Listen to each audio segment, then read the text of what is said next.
Sam had been stuck in traffic for 2 hours. Half an hour ago, he was supposed to be at the reception the investor was having for his birthday. He'd driven straight from the clinic without even stopping home to change. His wife Stella called every 10 minutes to remind him not to be late, but he was late. Such a terrible traffic jam wasn't part of the plan. I don't know what happened there. The cars stood dead still, shifting a meter every 5 minutes, and then stop again. All the cars behind and front on the side were already considered, and the drivers could be considered familiar. That car overtook by half a meter, and now it was 1.5 meters behind. There's an old man with a Mazda in the front. Some sticks with red rags on the ends stick out of the trunk. On the left is a girl in an Audi. She talks on the phone all the time and occasionally looks at Sam with interest. On the right, the most desperate or the most brazen occasionally fly by on the side of the road. What's ahead of them is unknown. Sam wouldn't be nervous at all. Well, a traffic jam and a traffic jam. I can finally get some rest. He imagined what Stella would say to him when he got there. But if he did, the wife calls again. "Where are you? I don't know what to say. Everyone's here asking about you. You don't realize how important it is for you to be here."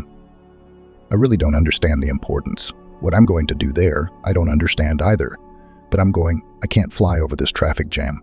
Can't or won't. "Stella, I'll be there as soon as I can." Sam dropped a call. He didn't need this reception. Let the investors talk to the clinic management. Why invite the department heads? What's the fun of celebrating a birthday in a crowd of people you don't know? Sam saw this investor once at the clinic. All of a sudden, he's honored to be invited, and he's with his wife. He would have preferred to go home, spend a quiet evening, read 2 interesting articles sent to him a month ago. Instead of that, he had to go to some party where he had to keep his face and socialize with uninteresting people, and he was indecently late. Stella, unlike her husband, was glad of the invitation. She had rarely been able to attend receptions of this level, or did she not want to look at others as much as she wanted to show herself? She realized that a school teacher herself was not interesting to anyone in this high society, but she was with her husband, and that husband, damn him, could not get there. But those who jump the curb, they go somewhere. Maybe we should try it. Sam drove to the curb, skipped about 500 meters, and again found himself in traffic, now on the curb. Further, the curb ended, and it was possible to pass only on the road. And those patiently standing in the row were not in a hurry to let those who liked freebies through. They wanted to cheat fate, so stand there now. In another half hour, Sam was back in the lane. A Mazda with sticks and red rags loomed ahead. Where he left off, he came back to. It's ironic. Looks like he's only coming to the appointment to pick up his wife. That's fine. It's a shame about the time, though. We're finally getting going. And soon the cause of the traffic jam became clear. A terrible accident. 3 cars and 1 truck. Rescue workers were scrambling around. People were pulled out of the cars. While the regime cars were moved to the side of the road like scrap metal, 1 lane was freed for traffic. Drivers cautiously drove around the crash site. Sam saw the wrecked cars of rescuers and ambulance doctors. Out of the corner of his eye, he saw a man sitting on the ground by the truck's tire with a crazed look on his face. Clearly in shock, he turned toward the accident. The lifeguard immediately ran up to him and get back on the road. "This isn't a circus. I'm a trauma doctor." "Well, go ahead then, you're a trauma doctor." There were 10 victims, all with serious injuries. The guy was badly hurt. He had a spinal cord injury and a young woman who the rescuers couldn't get out of the car for a long time. Her 3-year-old daughter, terrified and crying, was examined in the ambulance. Doctors dealt with the heaviest. The others, with fractures and injuries, were waiting their turn. That's who Sam took care of. The ambulances went around, took the injured away. They were replaced by others. Everything that needed to be done was done. There was nothing more Sam could do. He called the clinic and get the OR ready. "I'll be right there with the spinal trauma." Before leaving, walked over to the truck driver who was still sitting wheel to wheel. He was given a shot of sedative. His gaze became meaningful. "You're injured. You need help." "No, it's my fault, doctor. What's going to happen to me now? Not my question." He never made it to the appointment, didn't answer his wife's calls, was dealing with the injured guy. Passed out in his office. And in the morning began the usual endless hospital business. I didn't get home until the evening. Stella had cooled down a bit during the day. If her husband had arrived in the morning, she would have made a scandal, not in the tradition of their intelligent family. She realized that Sam wasn't just a good doctor, He's a top-notch specialist with a name and a reputation. He works hard and takes on the most difficult cases. He also manages to lecture. He's got time for everything except his wife. They don't go on vacation. They don't spend weekends together. Every night at home, arrived, had dinner, tried to read some article in a scientific journal and flawed. Fell asleep. That was it. Stella couldn't remember when or what they'd talked about. Nothing. Most importantly, no desire.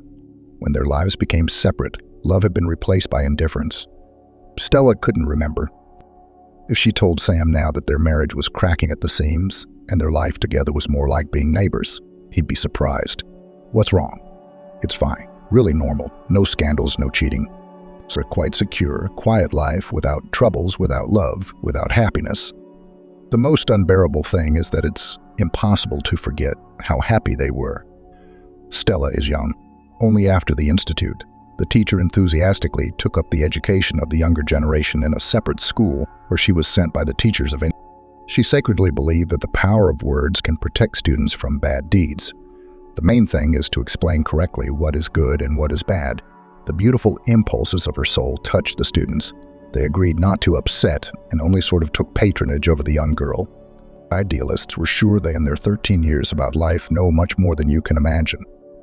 All the class went on hikes, to screenings of movie novelties, went to the skating rink or beach volleyball tournament. That's how, in mutual illusions, Stella brought her class to graduation. Apparently, her pedagogical efforts were not in vain, because after graduation the students did not disappear from her life, congratulated her on her birthday and New Year, came with their troubles in just a chat. Teachers with great experience and merit believed that such trusting relations with students were an indicator of professional unsuitability. Our business is to give education, to make friends with students. In the height of unprofessionalism, there's not enough soul and time for everyone. Most likely, the usual envy to them for some reason did not go to pour out their souls. It was there at school that Stella met Sam. He was 12 years older than her, a grown-up and self-confident man. His son went to that school, and one day, instead of Mom, Dad came to the parent-teacher conference. The teacher's passion for his work, something that did not fit into the canons of pedagogy, caught Sam's eye. He divorced his wife 3 years ago and hadn't been in touch at all. The separation from his son was too acrimonious. He saw each other occasionally. This day, he went to a parent-teacher conference for the first time in his life, because the ex-wife suddenly called and broke into hysterics, demanded that he immediately abandoned all his mushroom business and ran to the school to save his son. She didn't explain what to save him from. Why she herself does not run was, in general, understandable, was not able to. Sam realized that nothing terrible had probably happened, but he went to need to be kept in the loop. And suddenly, Justin really needs to be rescued, if not from school, then from his mother. I haven't seen my son in a while. We need to talk. He was ready to take Justin to his place, but he was afraid that his wife, left alone, would go crazy, and Justin, feeling sorry for his mom, refused the offer to move in. Sam was worried, but he didn't think it was possible to pressure his son. The grown-up would figure it out on his own. After the meeting, Sam approached Stella. He really did not understand why his wife was so hysterical. In conflict with a classmate. It's not a disaster. It's just normal school life. Unpleasant, of course, but no reason to declare a rescue operation. Stella confirmed that there's no problem. Justin is a wonderful boy, a little withdrawn but kind and talented. Sam had already realized that she had everyone wonderful, talented. Sam from this bully will justify and find a lot of positive qualities in her amazing girl. There's not many like her left. Sam always came with flowers, gallant and courteous. Stella's friend, Elijah, a history teacher, told in colors how the teacher's office reacts to the fact that this girl, who does not belong in school, picked up such a fiancé. They are bursting with envy. They can't talk about anything but you. For them, teacher and nun are synonyms. You can't have a teaching career if you've got a man. Not like that. You hook a man, you bring him into the world, yes, but self-sufficient, independent, and will not appreciate your, and therefore their selfless labor. Happy, loved, prosperous woman. What can she teach her children? How will she prepare them for the rigors of life? We have half of our teachers married. Married ones are there, not happy ones. How would you know? Why do they give you a hard time? Why don't they just be happy? Tell me, if I was going to marry a good, positive man, what would you say? I'd wish him happiness. Not one of them would wish me happiness. They all feel evil and wonder when he'll leave you. I'm not going to marry you. But you do, without giving them a reason to gloat. You can't go back. Stella fell in love, so serious, so thorough. He even courted as if he had a plan. He was precise. It's understandable, the job, no free time. The fact that Sam was married didn't bother Stella. Strange if a man in his 40s had never been married. What did bother her was that she didn't want to hear from his ex-wife. Strange, so many years of marriage. My son's 15 years old, and Sam never said a kind word about her. What happened between them? Why'd they get divorced? Sam didn't tell. He just told Stella what he thought she needed to know. I wouldn't bring her up at all, but there's a son there. He's the one I've been helping and will continue to help. I think you understand. He's a grown-up, smart boy. He likes you. Don't worry, we'll be fine. It wasn't just fine. It was great. They took a little wedding trip, rented a beach house in Hawaii for a week. Sun, sea, and no one but the two of them. Not because there was no one, there was just no need for anyone. Stella looked at her husband, and in her head beat only one thought about love. About how it happened that of all the men on earth, the best and most unusual got her. She was ready to look at those gray and most beautiful eyes all day long. Thus, no one had ever been so happy. She began to seriously doubt her mental faculties as she bought parts that she could think of nothing but husband love, happiness. All the following years, when suddenly the longing rolled in, Stella remembered a week of boundless and unconditional happiness. And on the soul flowed, she so wanted to return to that place and experience the same feelings, to remember how to be happy. For 7 years of their life together, she had never traveled anywhere with her husband. Love, of course, did not go anywhere, but became something ordinary, not causing the former delight. When he did not come to that ill-fated reception, Stella seriously offended. He left her alone among strangers. No one cared about her. The doctors at the clinic tried not to leave her alone, but everyone was in pairs. Everyone was a little uncomfortable, basically an intruder. When anyone looked at her, she seemed to feel sorry for her, perplexed as to who she was, what she was doing here.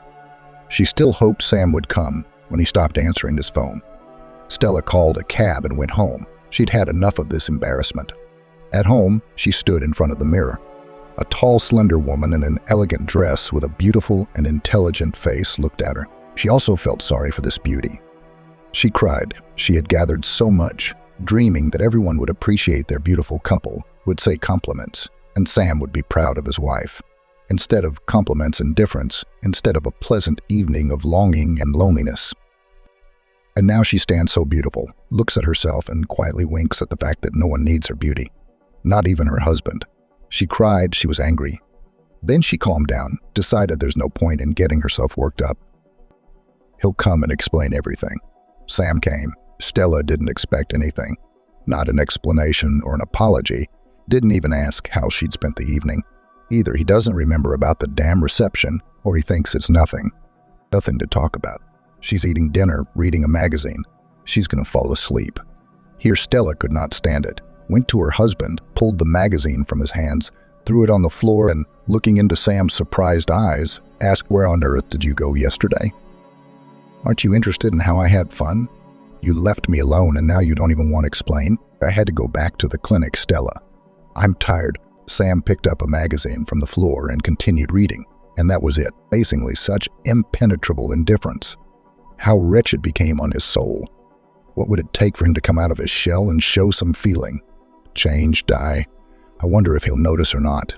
It's good to be distracted from work again, another sleepless night and desperate morning loneliness. This morning was neither good nor wise. In any case, neither was the evening. Not a single wise thought had bitten through the night. What to do with her personal life going downhill? Stella decided to take the tried and tested route. She should go to Elise. She always had a way of setting things right. Her loyal friend Alyssa was a big fan of Sam. Stella thought she was mad about nothing. There are no other husbands like that, and from the height of experience you can see. She had been married twice over the years and considered herself an expert on husbands, both her own and other people. Her first husband was either an artist, a musician, or a poet. Basically, 3 in 1. Life with him had been a joyous, exhilarating experience.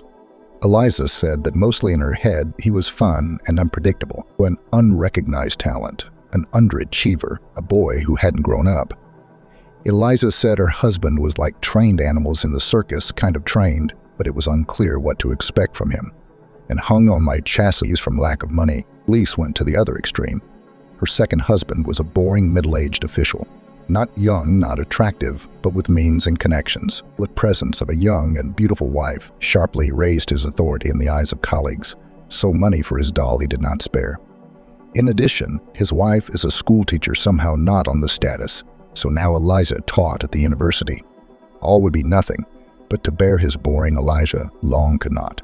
She got divorced and got a nice apartment in the center of the city from a wallet with ears as a payoff. Now she was in full chocolate and in active search of the next husband. Honey honestly thought her friend was lucky. Handsome, intelligent, and a great doctor. Not a nerd, does not drink, does not cheat.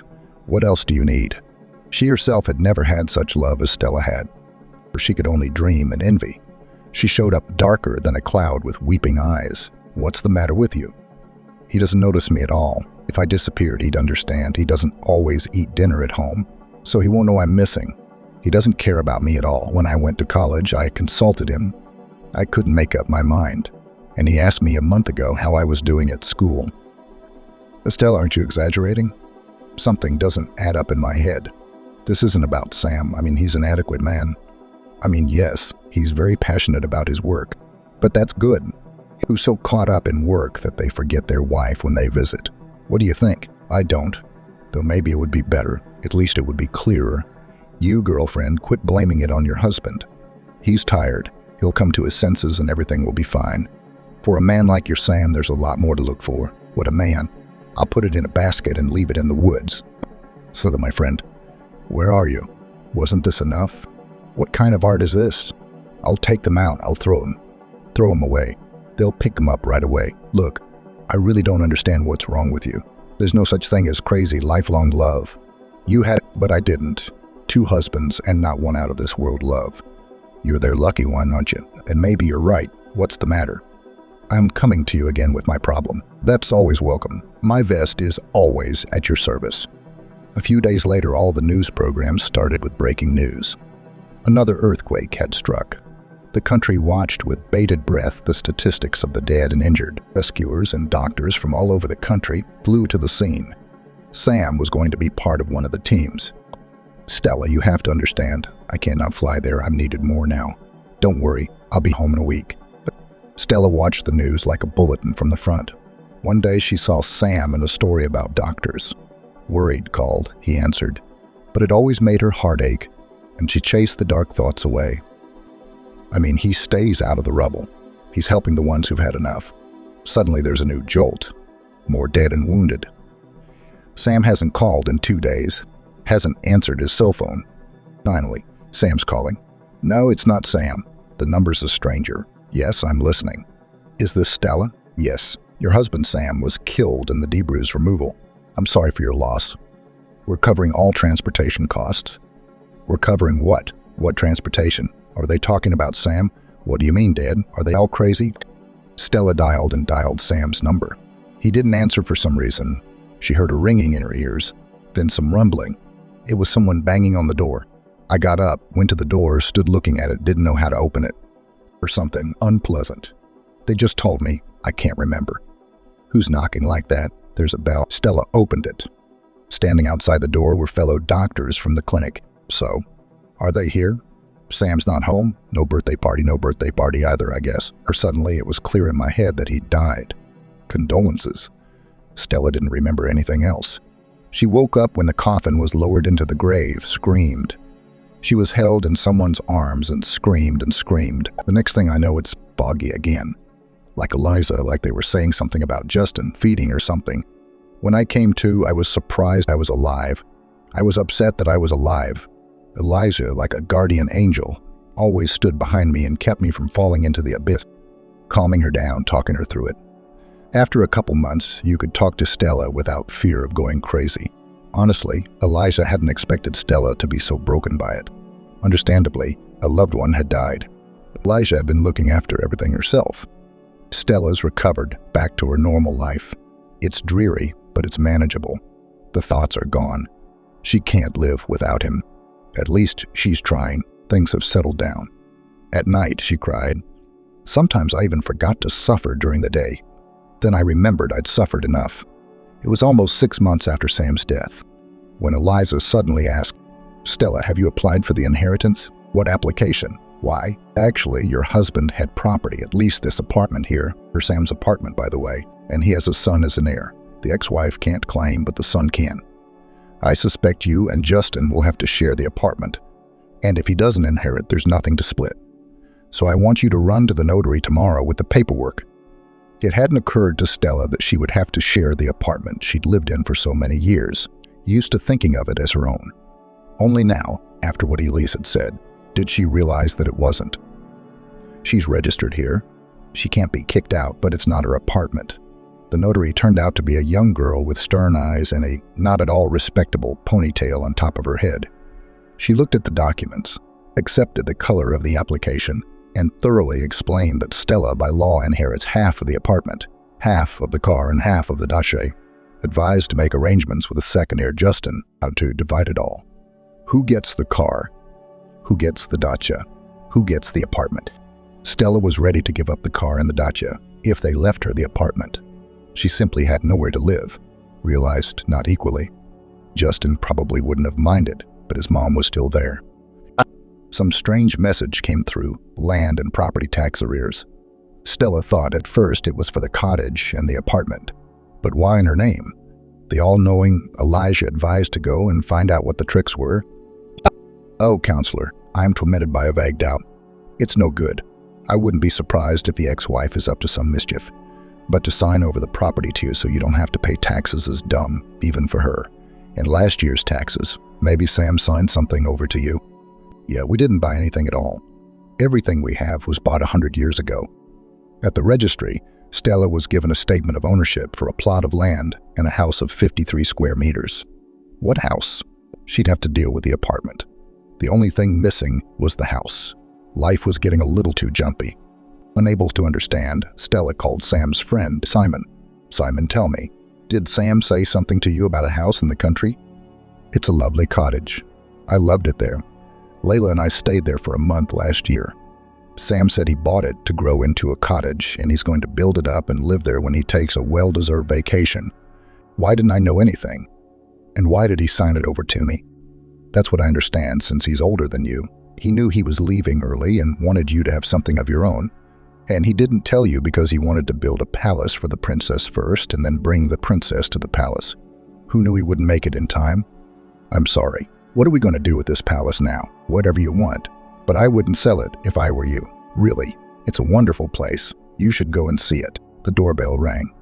Stella said a quick goodbye to Simon and went to open the door. Standing outside the door was a not quite sober woman with dyed hair, shaking her red curls. Without waiting for an invitation, she stepped into the apartment and walked to the room. "Who are you?" "Me. Who are you?" "My son is the landlord of the apartment. I want to live with my son. You don't have children. You don't understand. I'm going to live with my son. But Justin only owns half the apartment, and the other half is mine. We're fine. We'll live together. I'll take roommates." "How are we going to divide up the rooms?" "Look, you can't be serious. We can't live in the same apartment." "I wouldn't want to, but if you don't move out, we'll have to. You think about it. I'll bring my stuff the day after tomorrow." "Bye." "What do we do now? What do you do in a situation like this?" "Run to a friend's house." So Stella ran down the road to the little house. She called Justin, asked him to come over. I wanted to know, was the idea of living together her mom's fantasy? Justin wasn't reassured. The decision to squeeze Stella out of Stella's apartment was Sam's revenge, albeit belated. Justin talked his mom down, offered her options. She wouldn't listen. She didn't need the apartment as much as she wanted. She wouldn't back down. She'd ruin her life any way she could. Justin left. The girlfriends were left to grieve. "It's important to humiliate me. She dreams how she will humiliate me, ruin my life. For such a pleasure will not take money." Justin realizes that it's impossible to live like this, but he can't do anything. "She has this idea of moving in with me. She's having fun and getting revenge for her miserable life. You should have seen her. She's got an agenda. To kill me. That's the kind of joy she wouldn't pass up." "Look, is this crazy woman really going to live with her ex-husband's widow?" "I guess so." If you move in with me, you'll live with me for a while, but then you'll have to do something about the apartment. Sell it, split it up. Well, I don't know, of course. You're on the prowl and I'm in the way. No, girlfriend, I'm not my enemy. I don't want to be without a friend, and who do you want to stay with? Something abnormal in the same apartment. Are you seriously considering it? No, of course not. I have an unfinished palace. I'm going to go see it. Where? It's an abandoned area. It's nothing like that. I've only looked 200 kilometers from here. I need to get my bearings. I'll go. Then I'll wake up and decide how to go on with my life. Elise, I feel like I need this. If I don't try to start my life over, it's going to get worse. Well, I don't know. Maybe it really will work out. The decision seems to be made. But it is so scary to change the established, stable life for the unclear prospect of life in the palace, in which I have never been. But then some builders showed up, measured the height of the opening, and wondered which walls were load-bearing. Clearly, some grand renovation was in progress. Woman, are you registered here? Well, live here. No one is forcing you out. And we have an order. Sweta quickly threw her things into her bag and rushed to the bus station. She didn't wait for the redhead to show up. In the queue at the ticket office, suddenly remembered. I have a car. They kicked me out of my apartment, so at least I could get a car. I didn't doubt they'd track her car. They wouldn't deny themselves such a pleasure. But for now, she could drive to the village. Where am I going? What for? How am I going to live? Okay, I'll get there. I'll figure it out. Strange place, not a lantern, not a light. Either they're asleep or there's no lights. So where to next? Where's there to the estate? Yeah, here come the people. Crawled out to have a look. At least they'll tell me where to go. They did. But they were wary of what the lady had brought in the middle of the night. There must be a candle somewhere, but how can you find it here? I shined the flashlight on my phone, found a bed, and went to sleep. She'll figure it out tomorrow. I couldn't sleep with hunger. I ate all the cookies I had on the road. That's it. Go to sleep. There's nothing else. Waking up, Stella did not immediately realize where she was. There is no light. We have to look at the property. And also very hungry. I'll have to look for a store. Stella's house impressed her. Nice furniture, big windows, curtains, dishes, fridge, TV, everything. I could tell Sam really wanted to live here. Everything's been thought out and arranged with love. He didn't tell her anything, but he made it look like he'd consulted her. Stella wouldn't change a thing about this house. She liked everything about it. The house was neglected and unkept, but that could be fixed. She stepped out onto the porch. It was beautiful, a real garden. Lilacs blooming, apple trees in pink colors, some bushes, the name of which Stella did not know. Raspberries grew all over the plot under the apple trees. There was a table in the thicket, a rope swing hanging from a branch. The ropes were almost rotten. One, the house impassable thickets are a solid wall. Later I'll have to climb the plot to see what else grows here. But now it's not about flowers and berries. I had to find a store and buy food because I was so hungry I felt dizzy. There was salt, sugar, macaroni, a pack of tea, and a bottle of sunflower oil in the refrigerator, probably hidden from the mice. Stella took out the groceries, turned on the refrigerator, and went to look for from behind a neighboring fence. A woman in her 60s looked at her with curiosity. She came closer and called out, "Daughter, who are you going to be?" The house was standing empty. I looked today. Someone is walking in the yard. Sam, the owner, is here, the doctor from town. Are you his wife? Widow, Stella said the word aloud for the first time. It came out sharp, harsh, hopeless. Divided life into before and after. Oh, I'm sorry, you old fool. I'm minding my own business. My name is Violetta, and I'm Stella. Can you tell me where your store is? Right down the street. You walk to the center. There's the store, the school, and the administration. You can come to me if you need anything. Thank you, Violetta. Stella walked down the street, looking around the village. It was interesting and completely different from her idea of this life. Once upon a time, while still studying at the institute, she had gone to visit a friend. It was the first and only experience of such a life. Since then, Stella was sure that such an area is dusty, with downy grass, old houses, vegetable gardens with potatoes and cucumbers, and of course, no decorations in the form of flowers and ornamental bushes. This is poverty, lack of amenities, and hard work. It's no time for flowers. Either this one was in the middle of nowhere, or modern things had changed dramatically. But now Stella was pleasantly surprised. There were good houses here, a well-tended front garden in front of each yard. Even the streets were not gray and dusty, but green with flowering trees and bushes. The appearance of a new person in the village is an event. As she walked to the store, curious eyes peered from behind every fence. "Wakes about 15 times," Stella said. Hello, and explained who she was. Vigilance in the village was at an all-time high. No one disappeared unnoticed. Somehow the rumors got to the store before Stella did. 10 people came to see the town girl. The store was full. No one bought anything. That's not why they came. They waited, wondering why she had come and how long she could hold out. They're not mean people, but they're wary of anything new. And their own people, they've all been studied up and down. It's clear what to expect from whom. This one will give his shirt off his back. This one is eager to help everyone. This one's a slacker. But they're all family. And here's some strange woman who's arrived. They say she's young and beautiful. That's a problem too. There are only 3 single men in the village. We're short of men, and here's a competitor. They looked at Stella, frankly, and evaluating. They began to question her cautiously. "You're beautiful. Are you coming to us for a long time or just for a week's rest?" "No, I'll stay here for a week." "I don't know how long, though." "What are you going to do? You must be some kind of manager, right? Or a designer. You don't know how to work with your hands in the city." "I'm a teacher." "That's good. We have a big school. We need teachers. But it's hard to live in the countryside. In winter it gets so snowy that you can't leave the house. It's good that we have gas and don't need to heat stoves. And you can't live without a vegetable garden, and they don't bring vegetables here." "Don't frighten the man," the saleswoman interceded. "I don't bring vegetables. You won't buy them. But I'll bring them if I have to." "No way. Who eats these store-bought vegetables? Can we share cucumbers and tomatoes? You, daughter, come to my place. I still have some potatoes and carrots left." "Thanks. Do you want to buy anything? If not, go home. It's like a social club in here." Stella picked up the groceries. It's a bit heavy. She also needed a bucket, a mop, dishwashing detergent, window cleaner, and a few other little things. "I can't carry everything. You're gonna clean up." "Yeah. The house has been closed up since last summer. It's been filthy. Let's do it this way. You take what you need now. I'll bring the rest of the stuff along with all the cleaning supplies to you in a couple hours. I've got a bag of stuff I'm taking home for lunch." So I loaded it all up, and after work, I'll come and help you. Otherwise, you'll be cleaning this house for a week. My name is Veronica, by the way. Yeah, it's embarrassing. Come on, I'm curious to know what kind of bird you are. Let's get acquainted. Oh, I'm Stella. You don't have to tell me.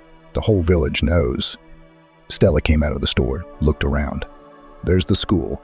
You can see the kids running around in the yard. It was either physical education or some kind of training. I'll have to go in and see what vacancies they have. See if I really have to stay here. So where do we start our new life? We should make some food. No, sandwich and tea first, then cooking. After the sandwich, Stella thought things were going well. Life was getting better. Veronica's bringing in some chemicals. The first thing to do is to clean the windows to get more sun and shine. Stella looked around the house. It hadn't been much of a morning. Gray furniture, dim windows, dusty curtains. If everything was washed, it would be cozy. Where's Veronica? I can't wait. Veronica arrived as promised with her fiancé, a handsome, smiling blonde. Maybe he wasn't a fiancé, but he showed interest, looked interested, obviously tried to please Veronica. His name was, "That's it, we're off. Alex has to go to work." Veronica pushed Alex toward the door. "I'll pick up the monkey from the garden tonight and come over." "What monkey?" But Veronica was already running to the car.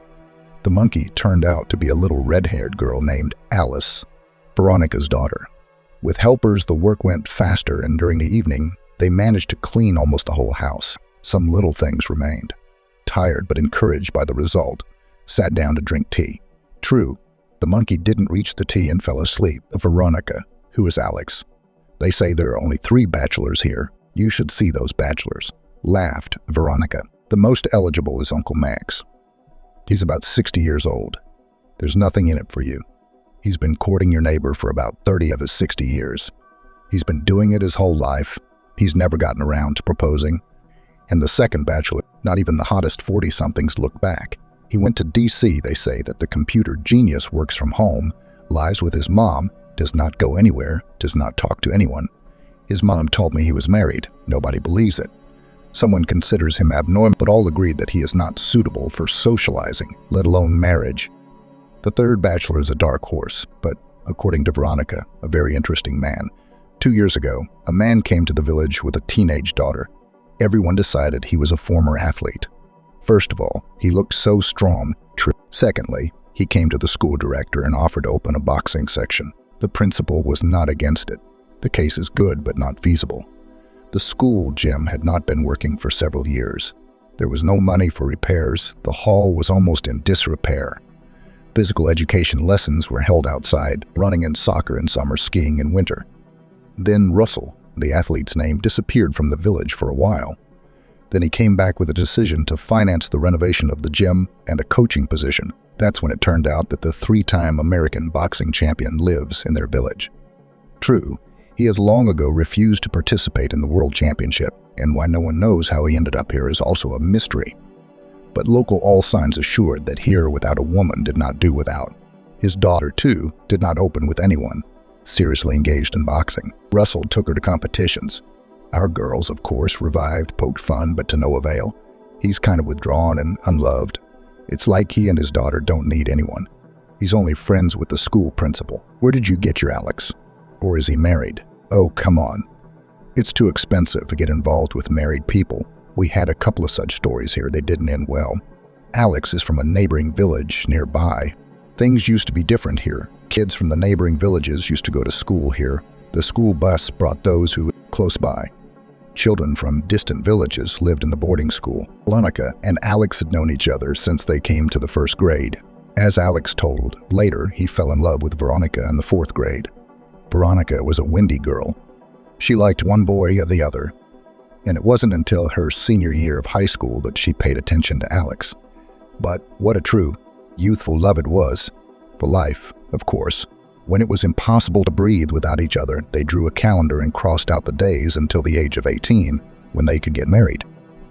Their parents didn't mind, but thought it was a little early. Veronica went to college. Alex went into the army, and Veronica was surrounded by city life, new impressions, new acquaintances, new love. Veronica got pregnant, and the future father suddenly disappeared. He didn't appreciate the happiness. Veronica cried and cried and cried and went back to her mom. She cried and cried and cried and cried and I told you so, and hugged her daughter and began to prepare for the birth of the child. Veronica avoided Alex. She was ashamed to look into his eyes, but at night she cried. She felt so sorry for her first love. That's it. Her love life was over. There will be no love, no family in her life. Enjoy red-haired Alice, her mother's happiness. Alex couldn't forget as Veronica tried to live without her, but it didn't work. You know, Stella, he says he can't live without me. We have to be together. We've lost so much time. I don't believe it. How can you forgive betrayal? I've chosen my fate. I'm fine, and I don't need anyone. But he keeps coming and coming. Everything's fine. I'm soaked to the skin. She chose her fate. Ask your fate. Maybe she doesn't like your choice. You're being given a chance to get it all back, to be happy. So grab it. I can't get anything back. There's no chance. Oh, Stella, I'm sorry I'm sitting here complaining. I'm such an idiot. Veronica, if you love me, don't be stupid. So you've made a lot of mistakes without making the main one. You won't be able to read it to yourself later. Oh no, look, what a time. Veronica picked up the sleepy fox, or my little bunny. It's a pity to wake her up, but she's already big. Well, that's it. Bye. I'll see you tomorrow. Veronica, thanks for your help. For a couple more days, Stella cleaned everything. The house became clean, cozy. It's beautiful. If I could just get the plot sorted out, I'd have a manor house. But she couldn't handle the plot alone. She'd need brute force. Well, she'd have to do it slowly. Sitting at home all day was a bit boring. Stella decided that it was time to go out into the world, at least to go to school. For some reason, Stella imagined the headmaster of the village school as an old man with glasses, shortness of breath, and a tired look of a man tortured by problems. But he turned out to be young and energetic. When Principal Allen learned that a certified, experienced English teacher had come to visit him, he was overjoyed. Stella, you can't imagine how we work here. Here I am a math teacher. I also teach physics. Chemist teaches biology, geography, and English is taught by a history teacher. You understand what level of knowledge? We have only German among foreign languages, and there are no other teachers. We study in 2 shifts. It's not because there are too many students or not enough space, it's because there aren't enough teachers. Come on, I'll show you the school. Alan talked about the school only in the superlative form, proud. Stella had not expected that a school in the countryside could be equipped as well as any city school. The chemistry lab, the computer science room, the language class, all at the highest level. Maybe the repairs are simpler, but the atmosphere is home-like. It is cozy here in the gym. In the far corner, there was a boxing ring. Students were crowding around it. Judging by the emotions and cheers, something very interesting was going on there. Stella didn't understand anything about boxing. She thought it was a muzzle beater. What kind of sport is it where they hit each other over the head all the time? Alan walked toward the ring. Stella preferred to watch from afar. She couldn't even watch it on TV, much less live. In the ring, the fight was over. The athletes took off their helmets. And Stella was amazed to see only that a girl was waving her fist in the ring. A short, frail, pretty, about 15 years old. Her coach came up to her, tall, sturdy, with the powerful arms. He put his arm around the girl, said something, and she nodded, and Russell, the principal, waved his hand at the coach. "Come here. I have practice. Your practice can wait. Go, I say." Principals are on a first-name basis with students. Okay, friends. But there are professional ethics. After all, a bump on the head doesn't go unnoticed. "Stella, this is Russell, the coach. He's got all the boys here. He's got the little ones and the ones who've already left school. Russell, Stella will be teaching English, I hope." "Hello," the coach looked huge up close. He looked sideways, not at all friendly. He didn't care. Not about Stella, not about English. A rude bore. He could have pretended to be pleasant. I'm surprised his children aren't afraid of him. A girl who had just fought in the ring approached him. Alan cracked a smile. "That's Susan, our pride, the champion. Daddy says she's very capable of making a place for herself in the big sport." "That's my daughter," Russell said. "Oh, I'm Stella. You don't have to tell me. The whole village knows." Stella came out of the store, looked around. There's the school. You can see the kids running around in the yard. It was either physical education or some kind of training. I'll have to go in and see what vacancies they have. We'll see if I really have to stay here. So where do we start our new life? We should make some food. No, sandwich and tea first, then cooking. After the sandwich, Stella thought things were going well. Life was getting better. Veronica's bringing in some chemicals. The first thing to do is to clean the windows to get more sun and shine. Stella looked around the house. It hadn't been much of a morning. Gray furniture, dim windows, dusty curtains. If everything was washed, it would be cozy. Where's Veronica? I can't wait. Veronica arrived as promised with her fiancé, a handsome, smiling blonde. Maybe he wasn't a fiancé, but he showed interest, looked interested, obviously tried to please Veronica. His name was Alex. That's it, we're off. Alex has to go to work. Veronica pushed Alex toward the door. I'll pick up the monkey from the garden tonight and come over. What monkey? But Veronica was already running to the car. The monkey turned out to be a little red-haired girl named Alice, Veronica's daughter. With helpers, the work went faster, and during the evening, they managed to clean almost the whole house. Some little things remained. Tired, but encouraged by the result, sat down to drink tea. True, the monkey didn't reach the tea and fell asleep, and Veronica, who is Alex, they say there are only 3 bachelors here. You should see those bachelors. Laughed Veronica. The most eligible was Uncle Max. He's about 60 years old. There's nothing in it for you. He's been courting your neighbor for about 30 of his 60 years. He's been doing it his whole life. He's never gotten around to proposing. And the second bachelor, not even the hottest 40-somethings look back. He went to D.C. They say that the computer genius works from home, lives with his mom, does not go anywhere, does not talk to anyone. His mom told me he was married. Nobody believes it. Someone considers him, but all agree that he is not suitable for socializing, let alone marriage. The third bachelor is a dark horse, but according to Veronica, a very interesting man. 2 years ago, a man came to the village with a teenage daughter. Everyone decided he was a former athlete. First of all, he looked so strong, trim. Secondly, he came to the school director and offered to open a boxing section. The principal was not against it. The case is good, but not feasible. The school gym had not been working for several years. There was no money for repairs. The hall was almost in disrepair. Physical education lessons were held outside, running and soccer in summer, skiing in winter. Then Russell, the athlete's name, disappeared from the village for a while. Then he came back with a decision to finance the renovation of the gym and a coaching position. That's when it turned out that the 3-time American boxing champion lives in their village.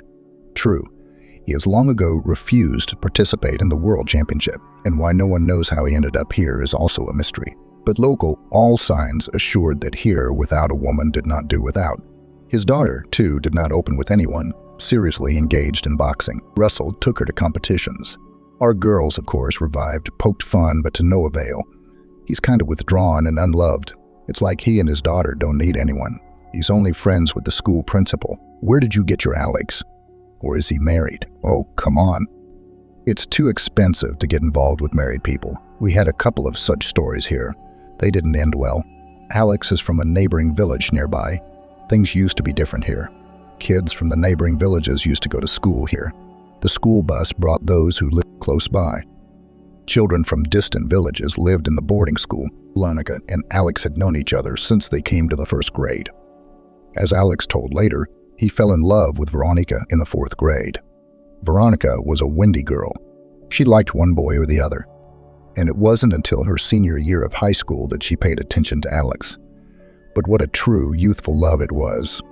For life, of course. When it was impossible to breathe without each other, they drew a calendar and crossed out the days until the age of 18, when they could get married. Their parents didn't mind, but thought it was a little early. Veronica went to college. Alex went into the army. And Veronica was surrounded by city life, new impressions, new acquaintances, new love. Veronica got pregnant, and the future father suddenly disappeared.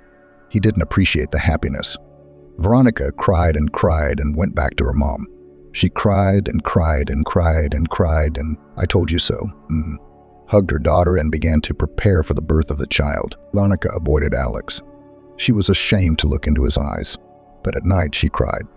She felt so sorry for her first love. That's it. Her love life was over. There will be no love, no family in her life. It was only joy, red-haired Alice, her mother's happiness. Alex couldn't forget his Veronica, tried to live without her, but it didn't work. You know, Stella, he says, he can't live without me. We have to be together. We've lost so much time. I don't believe it. How can you forgive betrayal, worsen my fate? I'm fine, and I don't need anyone. But it keeps coming and coming. Everything's fine. I'm soaked to the skin. She chose her fate. Ask your fate. Maybe she doesn't like your choice. You're being given a chance to get it all back, to be happy. So grab it. I can't get anything back. There's no chance. Oh, Stella, I'm sorry. I'm sitting here complaining. I'm such an idiot. Veronica, if you love me, don't be stupid. So you've made a lot of mistakes without making the main one. You won't be able to read it to yourself later. Oh, look, what a time. Veronica picked up the sleepy fox for my little bunny. It's a pity to wake her up, but she's already big. Well, that's it, bye. I'll see you tomorrow. Veronica, thanks for your help. For a couple more days, Stella cleaned everything. The house became clean, cozy, lived in. It's beautiful. If I could just get the plot sorted out, I'd have a manor house, but she couldn't handle the plot alone. She'd need brute force. Well, she'd have to do it slowly. Sitting at home all day was a bit boring. Stella decided that it was time to go out into the world, at least to go to school. For some reason, Stella imagined the headmaster of the village school as an old man with glasses, shortness of breath and a tired look of a man tortured by problems. But he turned out to be young and energetic. When Principal Allen learned that a certified, experienced English teacher had come to visit him, he was overjoyed. Stella, you can't imagine how we work here. Here I am a math teacher. I also teach physics. Chemist teaches biology, geography, and English is taught by a history teacher. You understand what level of knowledge. We have only German among foreign language, and there are no other teachers. We study in 2 shifts. It's not because there are too many students or not enough space, it's because there aren't enough teachers. Come on, I'll show you the school. Alan talked about the school only in the superlative form. Proud. Stella had not expected that a school in the countryside could be equipped as well as any city school. The chemistry lab, the computer science room, the language class, all at the highest level. Maybe the repairs are simpler, but the atmosphere is home-like. It is cozy here in the gym. In the far corner there was a boxing ring. Students were crowding around it, judging by the emotions and cheers. Something very interesting was going on there. Stella didn't understand anything about boxing. She thought it was a muzzle beater. What kind of sport is it, where they hit each other over the head all the time? Alan walked toward the ring. Stella preferred to watch from afar. She couldn't even watch it on TV, much less live. In the ring the fight was over, the athletes took off their helmets. And Stella was amazed to see only that a girl was waving her fists in the ring. A short, frail, pretty, about 15 years old. Her coach came up to her. Tall, sturdy, with powerful arms. He put his arm around the girl, said something, and she nodded and agreed. Russell, the principal, waved his hand at the coach. "Come here. I have practice. Your practice can wait. Go, I say." Principals are on a first-name basis with students. Okay, friends, but there are professional ethics. After all, a bump on the head doesn't go unnoticed. "Stella, this is Russell, the coach. He's got all the boys here. He's got the little ones and the ones who already left school. Russell, Stella will be teaching English, I hope." "Hello," the coach looked huge up close. He looked sideways, not at all friendly. He didn't care. Not about Stella, not about English. A rude bore. He could have pretended to be pleasant. I'm surprised his children aren't afraid of him. A girl who just fought in the ring approached him. Alan cracked a smile. "That's Susan, our pride, the champion. Daddy says she's very capable of making a place for herself in the big sport." "That's my daughter," Russell said. "I'm sorry, it's probably none of my business. But aren't you scared for your daughter? It's not a woman's sport. It's none of your business." "All right, this conversation is over. Time to go. Alan, thanks for the tour. I'll bring the documents tomorrow. Goodbye." Stella walked towards the exit of the hall. She heard the principal quietly reprimand Russell. "You what? What do you want? You don't hold a grudge against Daddy." Susan caught up with Stella, who forgot how to talk to women.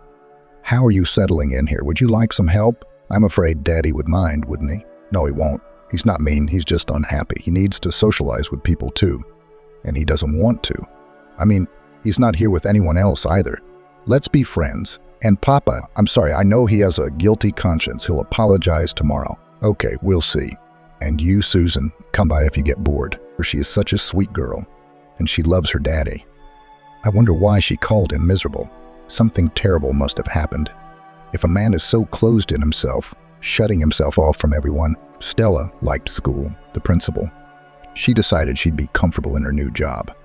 One unpleasant person doesn't make the weather. She's not interested in boxing. So, the coach can be ignored, communication can be minimized. She is starting a new life, excitement about the imminent changes. No one can bring her down from the joyful mood. Not even someone as unpleasant as Russell. Stella caught herself thinking that whatever she was thinking about this very coach. That was all she needed. What did she care about him? Stella brought her diploma in employment history to school, wrote an application, and was hired.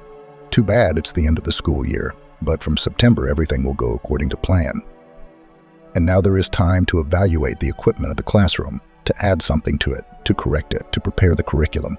There was a lot of enthusiasm, and also sat up from home in the office, often ran into Susan, chatted, helped. Although Stella stopped communicating with Russell, but we had to see each other. He, after training, often found Susan in the Office of English. By the way, for the introduction scene, he apologized, just as Susan said he would. Communication was very economical. "Hello, goodbye, how are you?" Sabate finally got to work on the plot. She had a long time to gather her courage, telling herself it was no big deal. The others are doing fine, in full uniform, gloves, galoshes, with a shovel and a hacksaw, went to war on cherry bushes up to 1/2 meter high. Dug them out. They have roots. Up to the center of the earth. What? Do they grow? Something to dig up?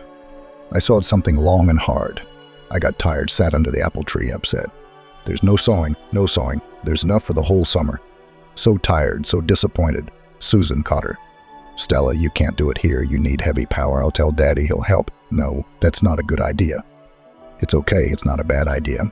It's vacation time. School kids don't go to practice. Only adults.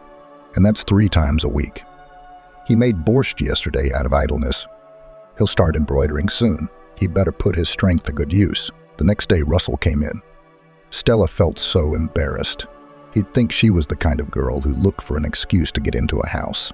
Every single woman around here tried that. I didn't ask for it. She thought she heard Russell chuckle. He shouldn't have. The awkwardness was gone. So angry, he'd be grit. "You're only needed. Here's a tractor." Sveta lifted her chin and pointed with a royal gesture. "The shovel is over there." Russell was visible from the window. She pretended she wasn't at all interested in what he was doing there, but she tried to peek discreetly. No sympathy for this man with a nasty temper, of course. But to say he wasn't handsome wouldn't be true. Then Russell moved to another corner. You couldn't see him from the window. Stella, not visible, 3 hours later. Stella thought she was being indecent. took the bottle, went behind the house, and was surprised there were no thickets. 5 gorgeous cherry trees along the fence, some bushes. Just a delight. Russell was tired and asked for water to wash his face. Stella brought a bucket of water. Russell took off his shirt and splashed the water. Stella didn't look, but her eyes were squinting in that direction. Veronica came through the wicket. "Damn, what bad timing." "Wow," Veronica whispered. "What's with the mating games?" "Why? Is it the season?" "Right? What are you talking about?" "And Susan sent it to me, to make us friends. She's very worried about Daddy. I'd be worried too, if I were you. Daddy's good, but he's no match for you. I am, but he's not." And the girls decided to explain that you can't be friends. Such a specimen is not suitable for friendship, only for love. "Veronica, stop mocking. What are you doing here? If you're visiting, shall we go inside?" "Oh no, Stella, I'm not visiting. I'm here with an official wedding invitation." "Oh, you've made up your mind, have you? You got me so fucked up in the head that I realized I've got enough time to waste. The wedding is in a month. Of course, I could have brought the invitations later, but I'm so excited I wanted to share it with someone.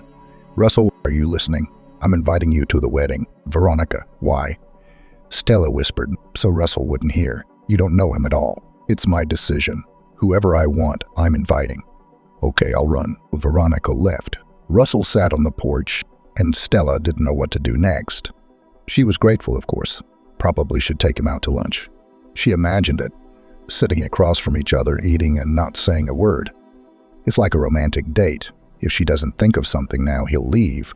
Isn't that what she dreamed of? And now what? You're looking for a reason to keep him, like or loyalty.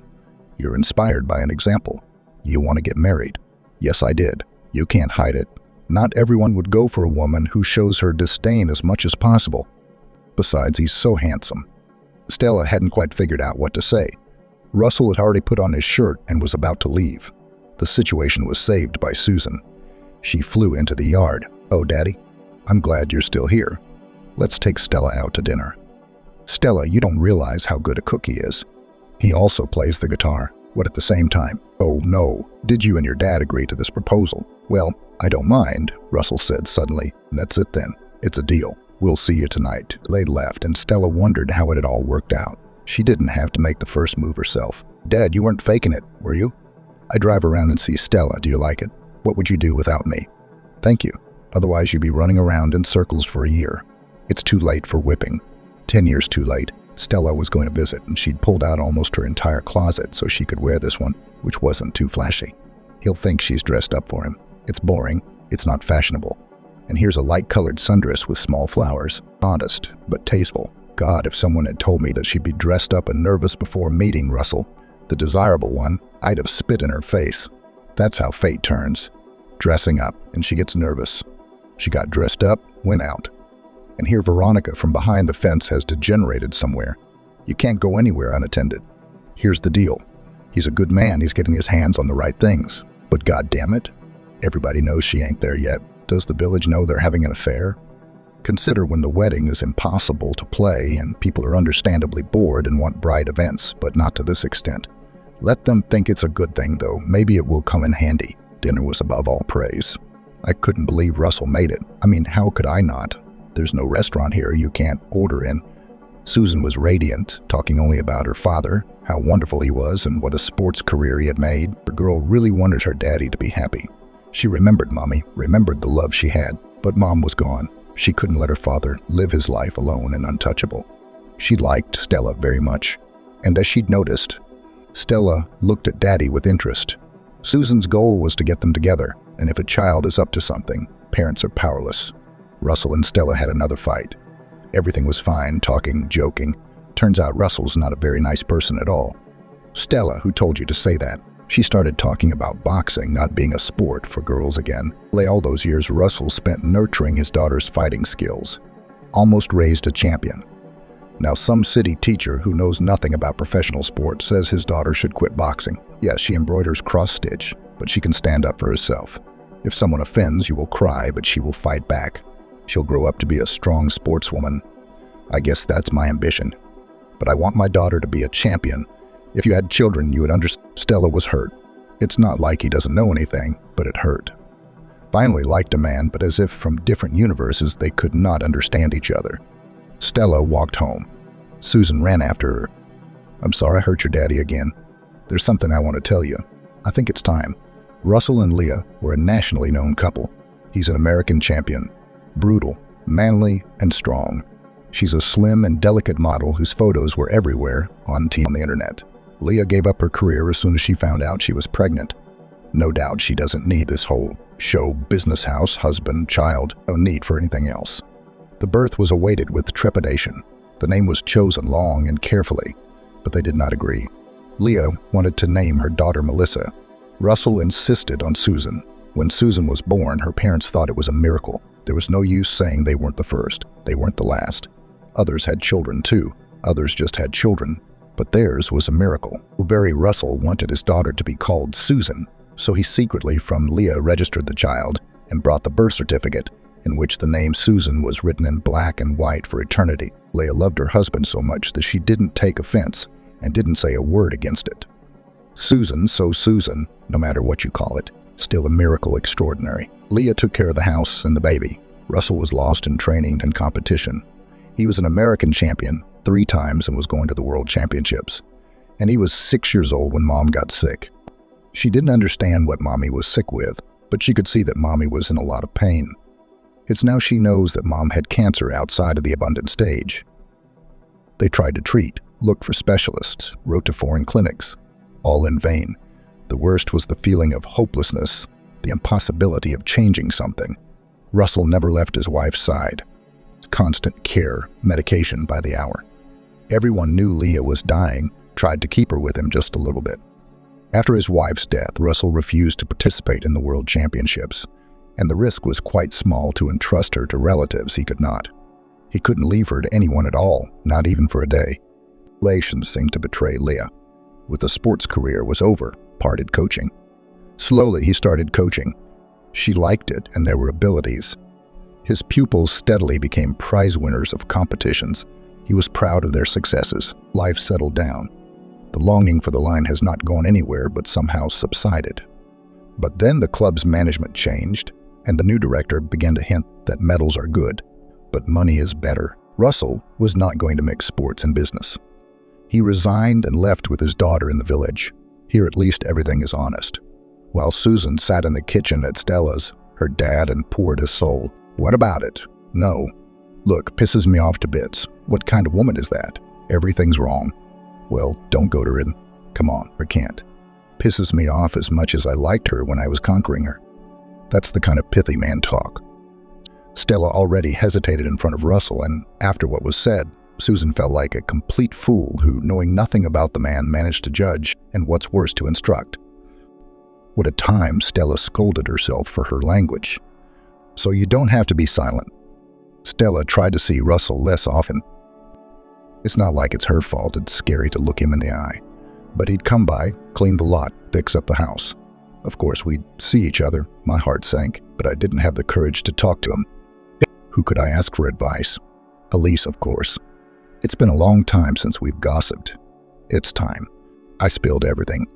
I didn't hide anything. Elise didn't see the problem. There's someone willing, no competition. I like it. Too much. Girlfriend, I don't understand you. She's gone. What's wrong? The prince's horse is dead, and he can't get there on foot. Do I have to propose myself? No, wait. Bye. I'll come back in a couple weeks and we'll decide what to do. And when he dug up the whole lot, he repaired the fence. The taps and locks are fine. What else? And the answer is silence. Everything is decent, polite, and indifferent. He's already making fun of me. Russell's pouring his heart out to his friend. And he's watching. You can see it in his eyes. He can barely contain himself from laughing out loud. You think this is funny? I'm turning inside out in front of him. And he's laughing. He's sitting there all big and he can't tell a woman he likes how he feels. Of course it's funny to you. You've got a wife, kids. I want a wife too, by the way. And not just any wife, but a very specific one. You're a family man, of course, and I'm a boxer. If you keep laughing now, you risk getting punched in the nose.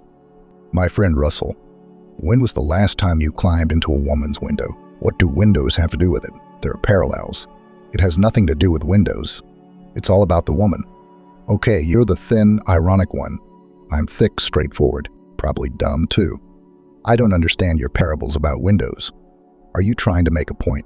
Flowers aren't an option either. That you brought a daisy. Veronica's rose. No movie theaters or restaurants here. Look, I never realized we were so lousy at romance. 3 more weeks of romance, but nothing's come up. The neighbors, ironically, have been eavesdropping for a long time. What are the men talking about? God, what primitive individuals. It's good that God first created them, and then, looking at his creation, decided to improve it. And I got a woman. When I realized the men were at an impasse, I decided to intervene. What the hell are flowers? You also invite to the dance at the club. Let the youngsters rejoice. Buy a ring and go propose. What if they say no? Of course they'll say no. It'd be strange if she said yes. Besides, she's getting married so suddenly. But she'll think about it, start evaluating the pros and cons. What does that mean? That you, Russell, will be on her mind all the time, and she can't think of anything else. Only you. That's what you want, isn't it? Do you think it'll work? Whatever, it'll work. While Russell was devising a plan to win Stella over, she had an unexpected visitor. Justin had arrived. Stella was overjoyed. A family man, Sam's son. A reminder of happiness past.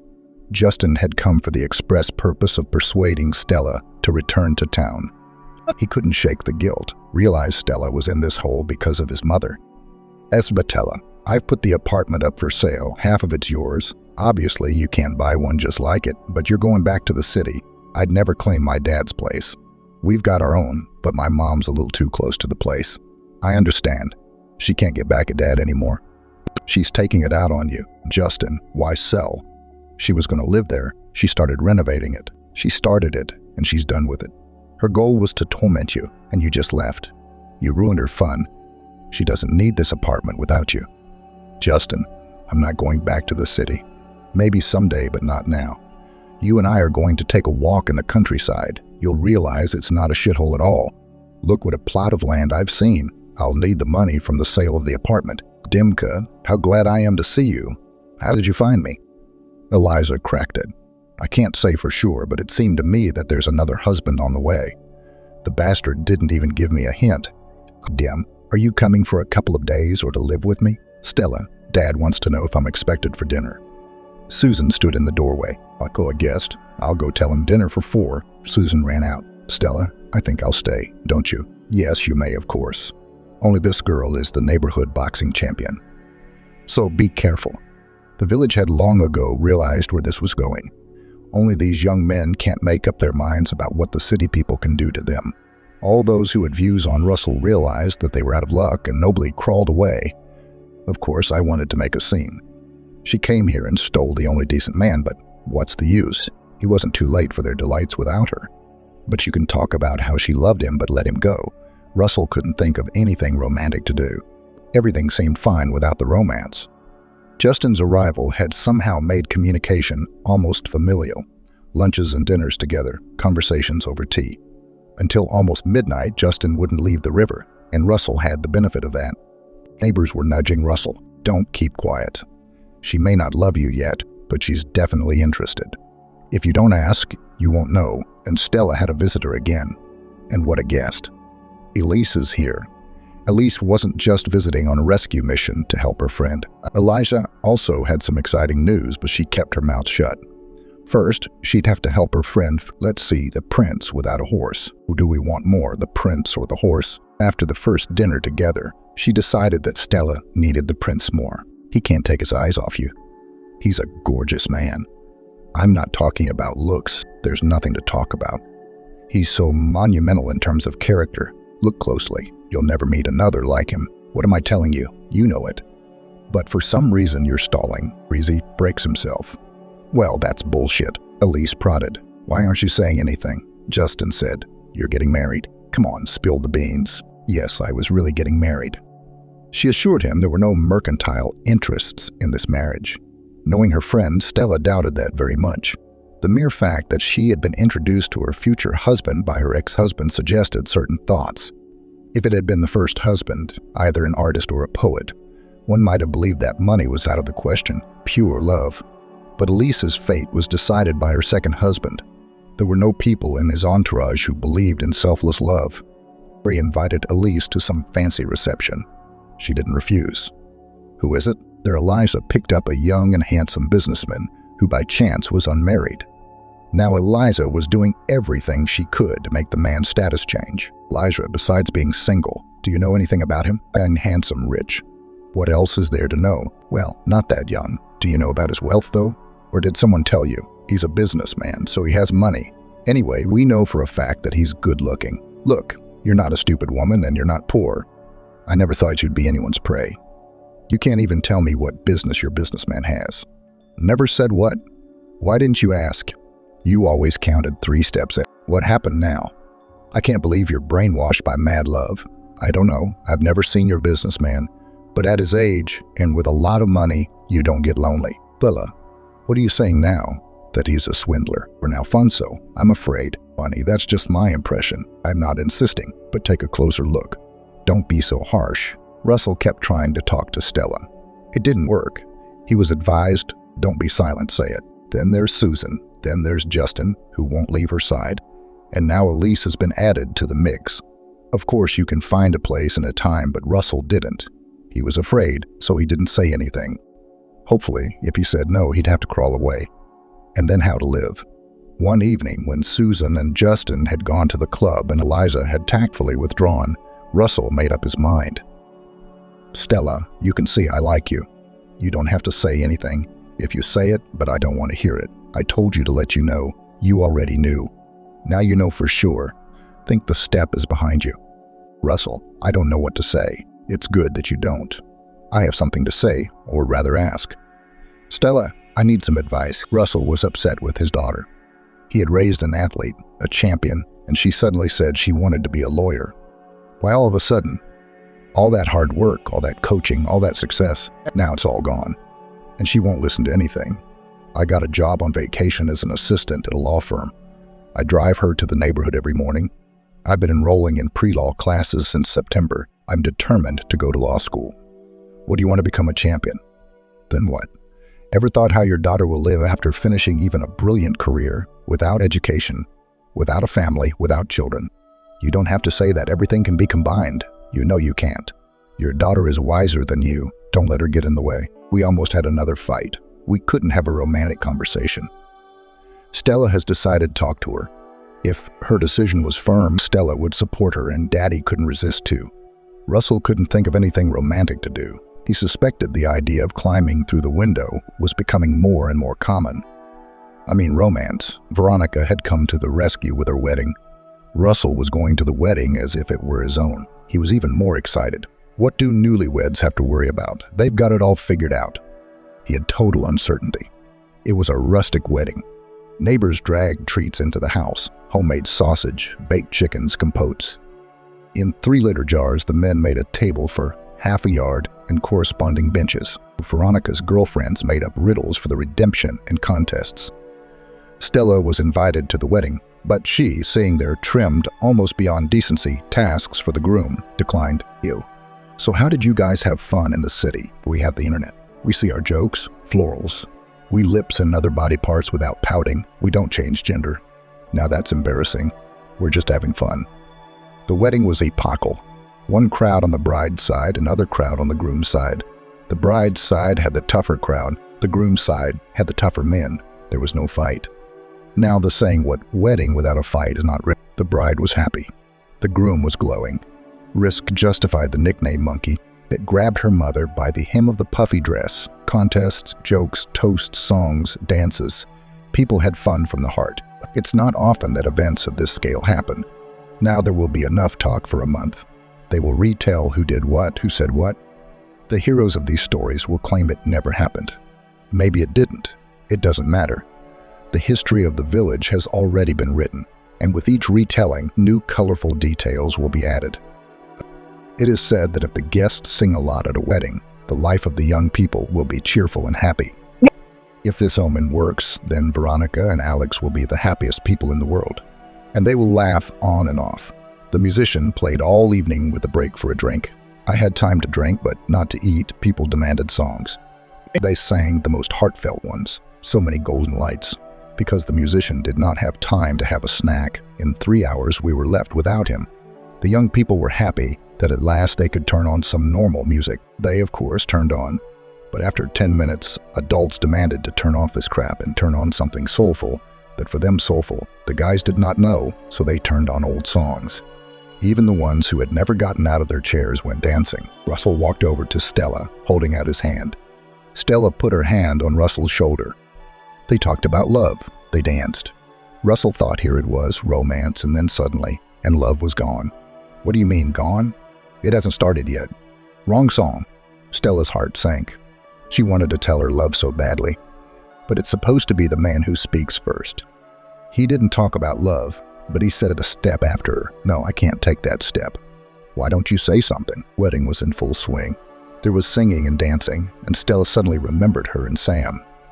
She remembered the wedding without longing, without hopelessness, with sadness, sorrow, and gratitude. For the first time since Sam's death, thinking of him was just a bright memory.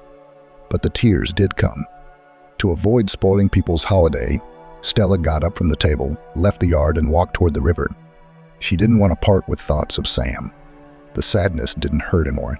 It seemed to Stella that Sam was letting her go, telling her to move on, to be happy, to take her time. Russell went after Stella, but Eliza stopped him. Don't. Let her be alone. She sang goodbye to the past. She didn't let Roman go, she followed. She realized Stella wasn't going back to town. Her fate is a bit of a long shot here, but she's not going anywhere. From this soft-spoken but reliable man. Hey, what's the matter with her? She's always getting some fake prints. I just want to be loved. I guess to be loved, you have to love yourself. Fate is like a boomerang that gives you what you put into the world. Stella knows how to love, but she keeps calculating and guessing. I guess we miscalculated. Well, what are we? Young and beautiful? We'll have time for more. Eliza found Stella. She was sitting on the bank, looking at the slow river, sat down next to her and hugged her. Don't be sad, girlfriend. Tell me, are you going back? Definitely not right now. The school year has just started. It's not like I can leave everything behind. It's a little scary, of course. How will I live here in the winter? But others are living here. They won't let you go to waste. Of course they won't. Especially a big one like that. Elise laughed. It's so funny to look at you two. It's like Beauty and the Beast. The monster is really cute though and keeps his eyes on you. Stella, what the fuck do you want? You can't get Sam back and Russell loves you. Why do you get such great men? Am I any worse? You're getting him. You're a little hasty. Eliza, what am I supposed to do? I like Russell. Susan wants to get Daddy settled. She's doing everything she can to push him. Justin's joined us for 2 days and he's been staying for 2 weeks. That makes sense, but I don't make sense. Honey, I can't just tell him I love him. He's healthy, strong. He's not afraid of anyone but me. We'll wait and see. I'll go home tomorrow. I came to save you, but I don't seem to have anyone to save you from. I'm going to deal with my businessman, my ex-husband at the same time. What a bastard taking revenge, planning a con man. Well, I'll go. I won't disturb you. There's Russell walking around behind the bushes. It had darkened considerably. A huge moon hung in the still bright sky, the river. You could hear the wedding party singing. Flowers, water. It was a good fit here, Russell. I'll sit with you. Sure, Russell, I realize it's none of my business. But why didn't you get married again? It's hard to be alone with a baby. No, it's hard for me. It would have been worse without Susan. She saved me. I didn't marry because I was waiting for you. Stella, will you stop walking around? You see how I feel about you. If you can't see it, ask the village. They saw it all a long time. They sat side by side and looked at the river. They were each thinking about something else. Russell looked quietly at Stella, though he wanted to stare at her. He thought that fate had given him a chance to be happy again. She had sent him this woman, but he could not decide to accept this gift. Fate might take offense. It's easier to hug, kiss, tell her how much he loves her. He even bought a ring on the advice of his neighbors. Maybe it's silly. But if you don't have any ideas of your own, someone else's will do. But Stella thought about how you can't go wrong. She was already happy in the way she loved Sam. She couldn't love again. And she didn't have to. One must also love differently with the experience of troubles and mistakes. Lisa's right. She's really lucky to have the best men. Fate has kept her from making mistakes. They say fate chooses. No, it doesn't. It gives you a chance not to make a mistake. Stella didn't make a mistake. She's not going to forget Sam. Just like Russell will never forget his wife. Even their fates are the same. One grief for both of them. Then happiness must be shared. It should be. But if Russell remains silent, that shared happiness may never happen. Come on, Russell, say something. Russell didn't say anything. Russell did. He put his arms around Stella, kissed her, and took the ring box out of his pocket. Stella, will you marry me? Stella was confused. There was such bewilderment on her face that Russell laughed. This was exactly the reaction he had expected. That's what the neighbors said. What neighbors said? You'll say no, but you'll think about it. Or won't you? I realize the height of levity to hope that you'll say yes at once and take the ring. You'll look at it and think of me. You'll think of who, won't you? Me. Stella only smiled enigmatically and pressed herself tighter. She thought to herself that she was already thinking about him. Georgia was lying in bed, and she didn't feel like sleeping at all. She took her phone from the nightstand and flipped through the pictures of them together with Alex. Yes, the people around them were right when they said that they were a beautiful couple. The girls were chasing Alex, and Georgia had a lot of admirers, but she'd never dated anyone but Alex. He paid attention to the girl as soon as she finished 9th grade, and Georgia disappeared, drowning in the pool of his black eyes. Alex was 3 years older than the girl, and Georgia's friends were always talking about him, saying that he was going out and that he had a couple of 3 girls besides Georgia. But Georgia didn't believe it. She knew her lover was being slandered out of envy. And there was plenty of envy around. The couple overcame everything, and now a year, as they lived together in the apartment, which Alex inherited from his grandmother. Georgia was still in school. The girl was finishing the last course in her 19 years, and Alex was looking for a job, while the guy worked part-time as a cab driver in his Priora, which he had saved up for himself. He was still working. That's why Georgia was lying in bed alone, missing her lover. The girl was against his nighttime work, but Alex assured her that nighttime was always the night with the most money. At night, he often drove drunk people around who were not stingy on tips. And Georgia was also confused by the fact that lately Alex had been having a few drinks with his clients and often got behind the wheel drunk. It's only for a while, the girl frowned, until he gets caught. Although, every time Georgia caught a whiff of alcohol from her boyfriend, he assured her it was an emergency and wouldn't happen again. Let's hope so, smiled Georgia, glancing at one of the photos where Alex was particularly handsome. In it, he looked like an actor playing a superhero that saves the world. With this smile on her lips, she fell asleep, putting the phone on the empty pillow next to her. She was awakened by a rumble in the hallway. Someone had dropped a shoe rack on the floor. Georgia looked at the time on the phone lying next to her. 3 o'clock in the morning. That was odd. Usually Alex didn't come back until the morning when he left for the night shift. And was it even him? Startled, Georgia jumped out of bed and, throwing on a light negligee, gingerly looked out of the bedroom. It was Alex, but she had never seen him like this before. He stood firmly on his feet. But his eyes were as if they were insane. The guy looked at his friend, and as if he couldn't see her, couldn't focus his gaze. "Alex, what's wrong with you?" The girl exclaimed. "Are you drunk again?" "A little bit, just a little bit." "It's not alcohol, it's different." "What's different?" Georgia was horrified. "Alex, what is it, drugs?" "I'm a fool, I know. One of my clients suggested I try a pill, and it just blew my mind. I'll never, ever again. Georgia, I'm a fool," mumbled incoherently as he began to undress in the hallway. Eventually, he threw off all his clothes. "Alex, what are you doing? Let me get your stuff." Don't take anything." The guy sharply dismissed Georgia, who had already bent down to pick up a pile of things thrown on the floor. "It's all in the wash. Right now in the wash. Who does laundry at night? I'll drop it off in the morning. Why do you need it so bad?" "The customer was drunk and threw up on me." "Don't touch it. I'll put it in the car myself." Georgia was surprised by Alex's insistence, but she didn't interfere with the insane guy and stood with her arms folded across her chest, watching him shove all his stuff into the washer compartment and dump nearly half a pack of powder in there. "There's no use talking to him now," thought the girl. "I'll talk in the morning, seriously talk. This is getting out of hand. The pill he's tried." Georgia snorted unhappily and went to sleep. After a while, Alex fell asleep on the bed and instantly passed out. In the morning, when Georgia was going to school, Alex didn't wake up. She took all his clothes out of the washing machine and hung them neatly on the dryer. Before leaving, she peeked into the bedroom. The guy was asleep with his mouth ajar and drool dripping from the corner of his lips. The girl smiled. Despite all the quirks, she loved him so much. Georgia walked into the room and covered Alex with the blanket that had slipped down. "Let him sleep. We can talk later." However, when Georgia returned home from school, she didn't find Alex there, although his car was still parked near the entrance. This circumstance struck the girl. Alex never walked. He even went to the neighboring store for bread only by car. Georgia took a piece of frozen minced meat out of the freezer and put it in the microwave to defrost, deciding to make cutlets. She thought Alex was in the neighborhood and should be here any minute. But time passed, the cutlets were cooling in the pan, and the guy was still gone. When Georgia tried to call him, she found his phone lying in the bedroom next to the bed, as if accidentally dropped. The girl got nervous, and when her phone rang from an unfamiliar number, she grabbed it lightning fast. She was not mistaken, it was Alex, but his voice sounded strangely, unusually agitated. "Georgia, listen carefully. I don't have much time. I've been arrested. I'm innocent of what I'm accused of. I swear to you. You have to save me if you love me.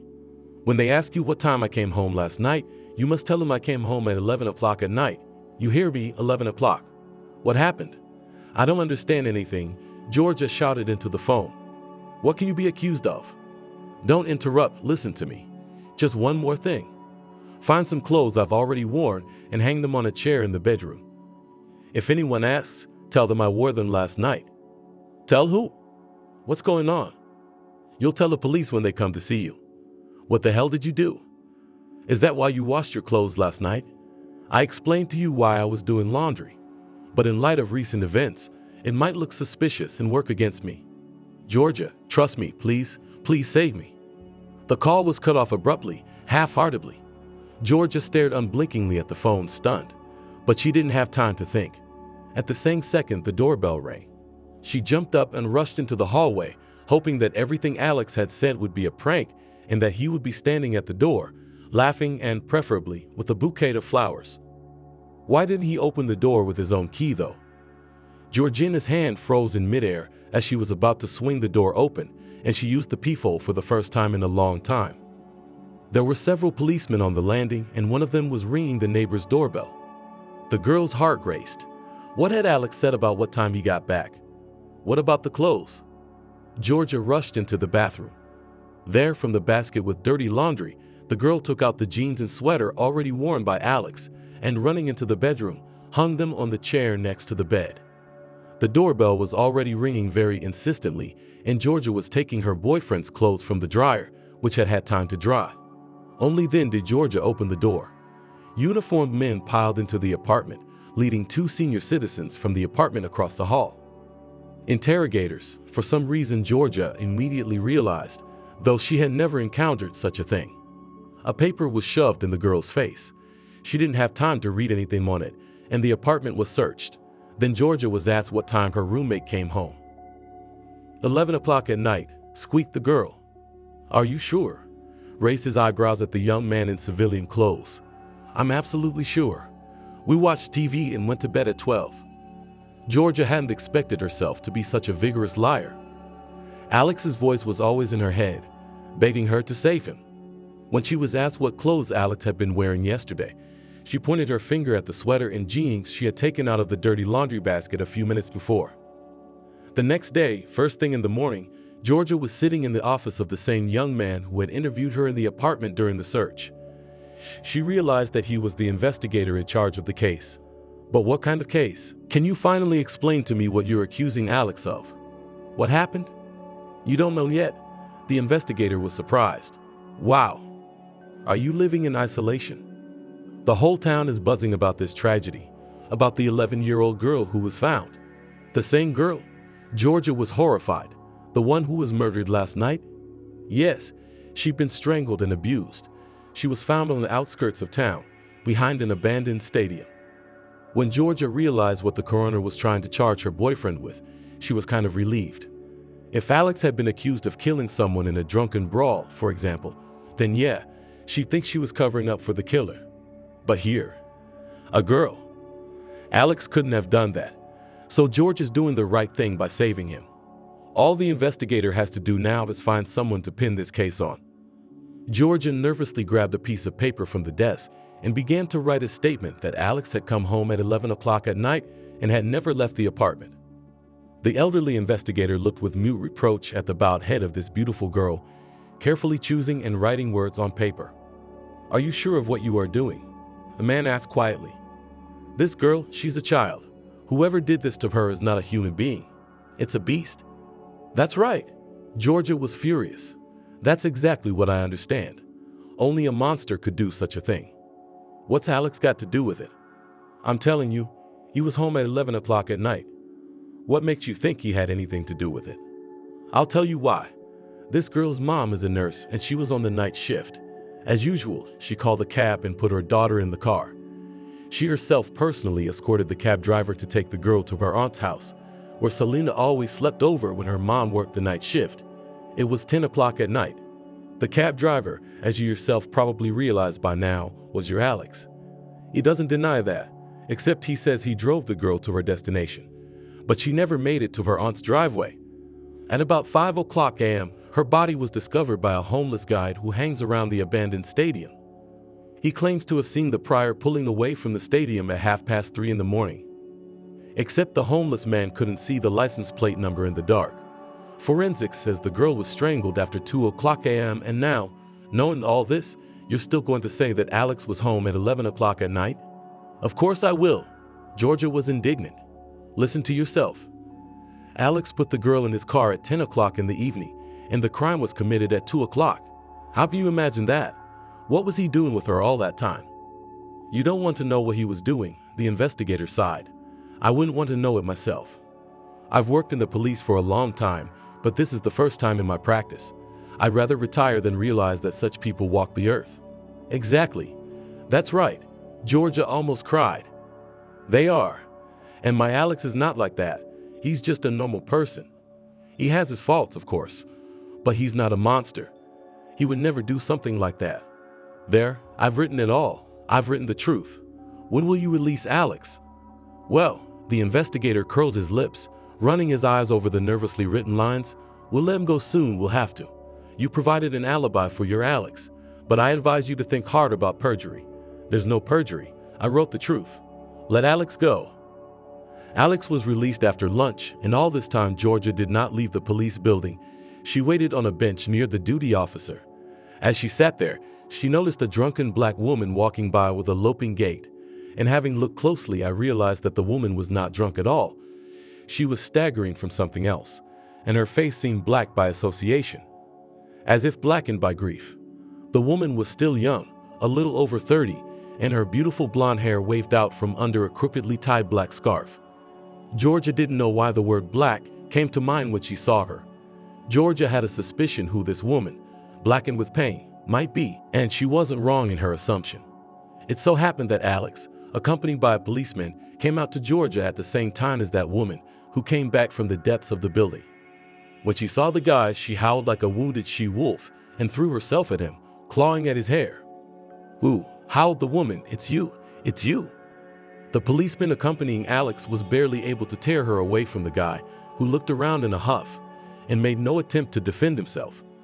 And the woman continued to rage, held by two policemen, as the duty officer jumped out of his booth at the noise. Why is he leaving? Why are you letting him go? What are you doing?" The uniformed man tried to reason with the grief-stricken woman. It's not him. The cab driver had nothing to do with it. He was already home at 11 o'clock p.m. here. The girl confirms his alibi. It's not his fault. It can't be. I feel it. I know it's him. He did this to my little girl, howled the suffering mother. Alex, who came to his senses, grabbed Georgia's hand and quickly ran out of the police building with her. Once outside, Georgia noisily sucked in fresh air and for some reason asked Alex in a whisper, "Is that girl's mom?" "Yes." "Oh my God, what grief. But why is she thinking about you?" "Come on, let's go quickly. We'll talk at home." Still dragging Georgia by the hand, Alex, moving quickly down the street. They reached the house on foot without a single word until they entered the apartment. And already there, as soon as the door was shut behind them, Alex immediately fell on his knees and wrapped his arms around Georgia's legs, burying his face in them. "Georgia, it wasn't me. I swear to you, it wasn't me. Do you believe me?" "Of course I believe you," Georgia almost cried. "Otherwise, how could I confirm your alibi? Whoever did that to a child is not a human being. I've known you for years, lived with you, slept with you. You couldn't have done this. It was just a coincidence. And then there were your clothes, which you rushed to wash at night. Alex froze, his arms around Georgia tensed. I told you why I was doing laundry. Do you doubt it? I'm telling you again, Alex. If I'd had any doubts at all, I wouldn't have written anything to the police. It's a shame. It's a shame for that girl and her mom. Did you see her suffer? But it's not about you and me, Alex said, rising to his feet. We must forget this event like a terrible dream. I feel sorry for that poor woman too, but to accuse me only on the grounds that I gave her daughter a ride is stupid. Nevertheless, Alex decided not to go out taxiing for the time being, until the fuss died down in town. Georgia, on the other hand, had to go to school, where her classmates began to leer at her. Some wondered if Alex had actually been home that night. It was hard for Georgia to withstand the pressure, but it became even harder when, on her way home after school, she saw a familiar woman in a black scarf near her driveway. The girl wanted to rush past. She couldn't. The woman rushed toward Georgia, not letting her pass. It was a hard conversation, and the heavy gaze of a grief-stricken mother penetrating right into Georgia's soul. What are you doing? Why are you covering up for my daughter's killer?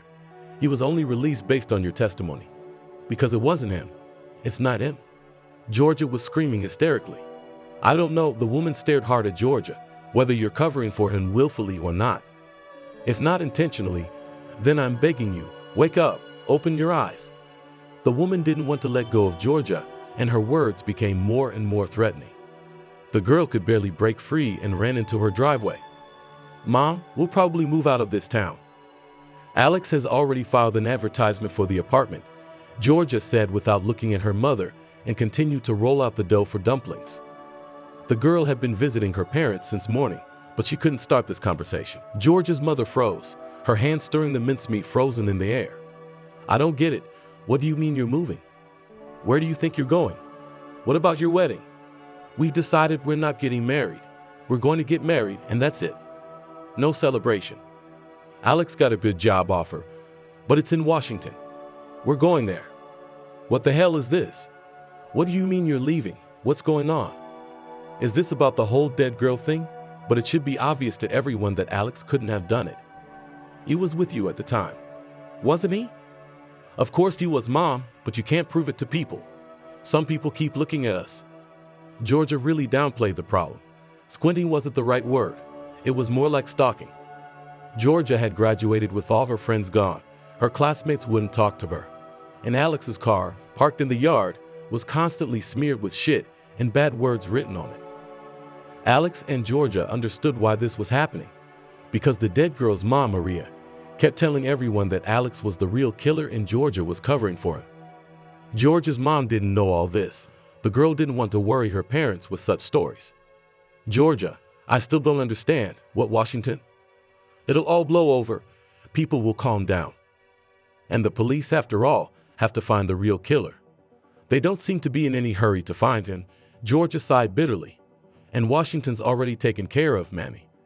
I'm sorry, I'm only telling you now. Alex and I are going there as soon as we're married. We've already set up our first meeting with possible buyers for tomorrow. Don't worry, DC isn't far away. And we'll visit you. And you and Daddy will come visit us. All evening, making dumplings with her daughter, Georgia's mother tried to dissuade her from a rash act, but it was useless. A month later, the young couple got married, and only Georgia's parents and Alex's mom were present at the registry office. Neither friends nor girlfriends were there, and the same day the couple, who became husband and wife, left their hometown. They left to start from scratch, but not with empty pockets. They had money from the sale of an apartment and a car, so there should be no problems with housing.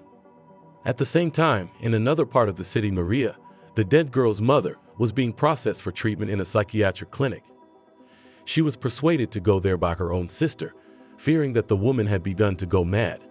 She spent all her free time at the cemetery, near her daughter's grave, and worst of all, she stayed there overnight. I can't go home, Selena is scared to stay here alone in the dark, Maria told her sister. And even more frightening was Maria's statement. I will kill Alex myself. People like him shouldn't walk the earth. What are you talking about? The police proved it wasn't the guy's fault.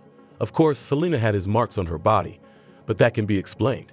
She was riding in his car before. Most importantly, the DNA didn't match Alex's. The killer's someone else. The investigator says he's looking for the real killer. Maria just chuckled at her sister's words. She knew for a fact that Alex was guilty. The woman remembered the evening when she walked her daughter to the cab. The driver had given the girl a carnivorous, inebriated look. Is he drunk? Thought Maria at the time. No, he can't be. He's driving. He must be imagining it. She dismissed the bad thoughts from her mind. Then she returned to the house and began to get ready for work, but the cab driver's gaze did not give her peace. The woman dialed her sister, to whom her daughter was on her way. Listen, go out to the entrance. Meet the cab car. I'm not feeling so good in my heart.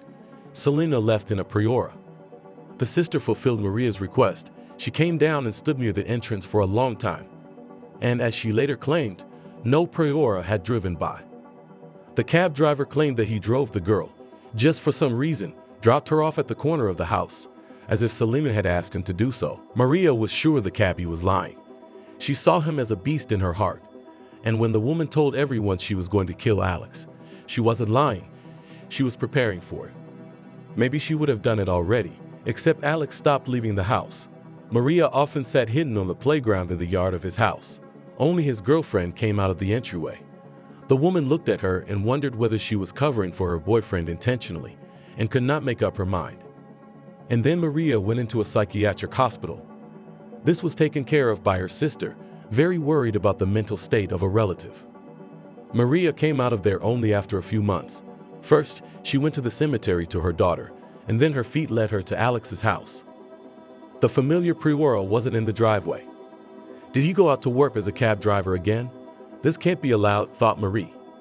After sitting fruitlessly on the playground for several hours and seeing neither Alex nor his girlfriend, Maria went home, but the next day she came again.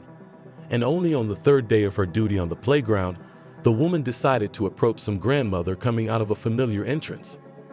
Hello, Maria addressed her politely. Do you happen to know Alex and Georgia? They live in this driveway.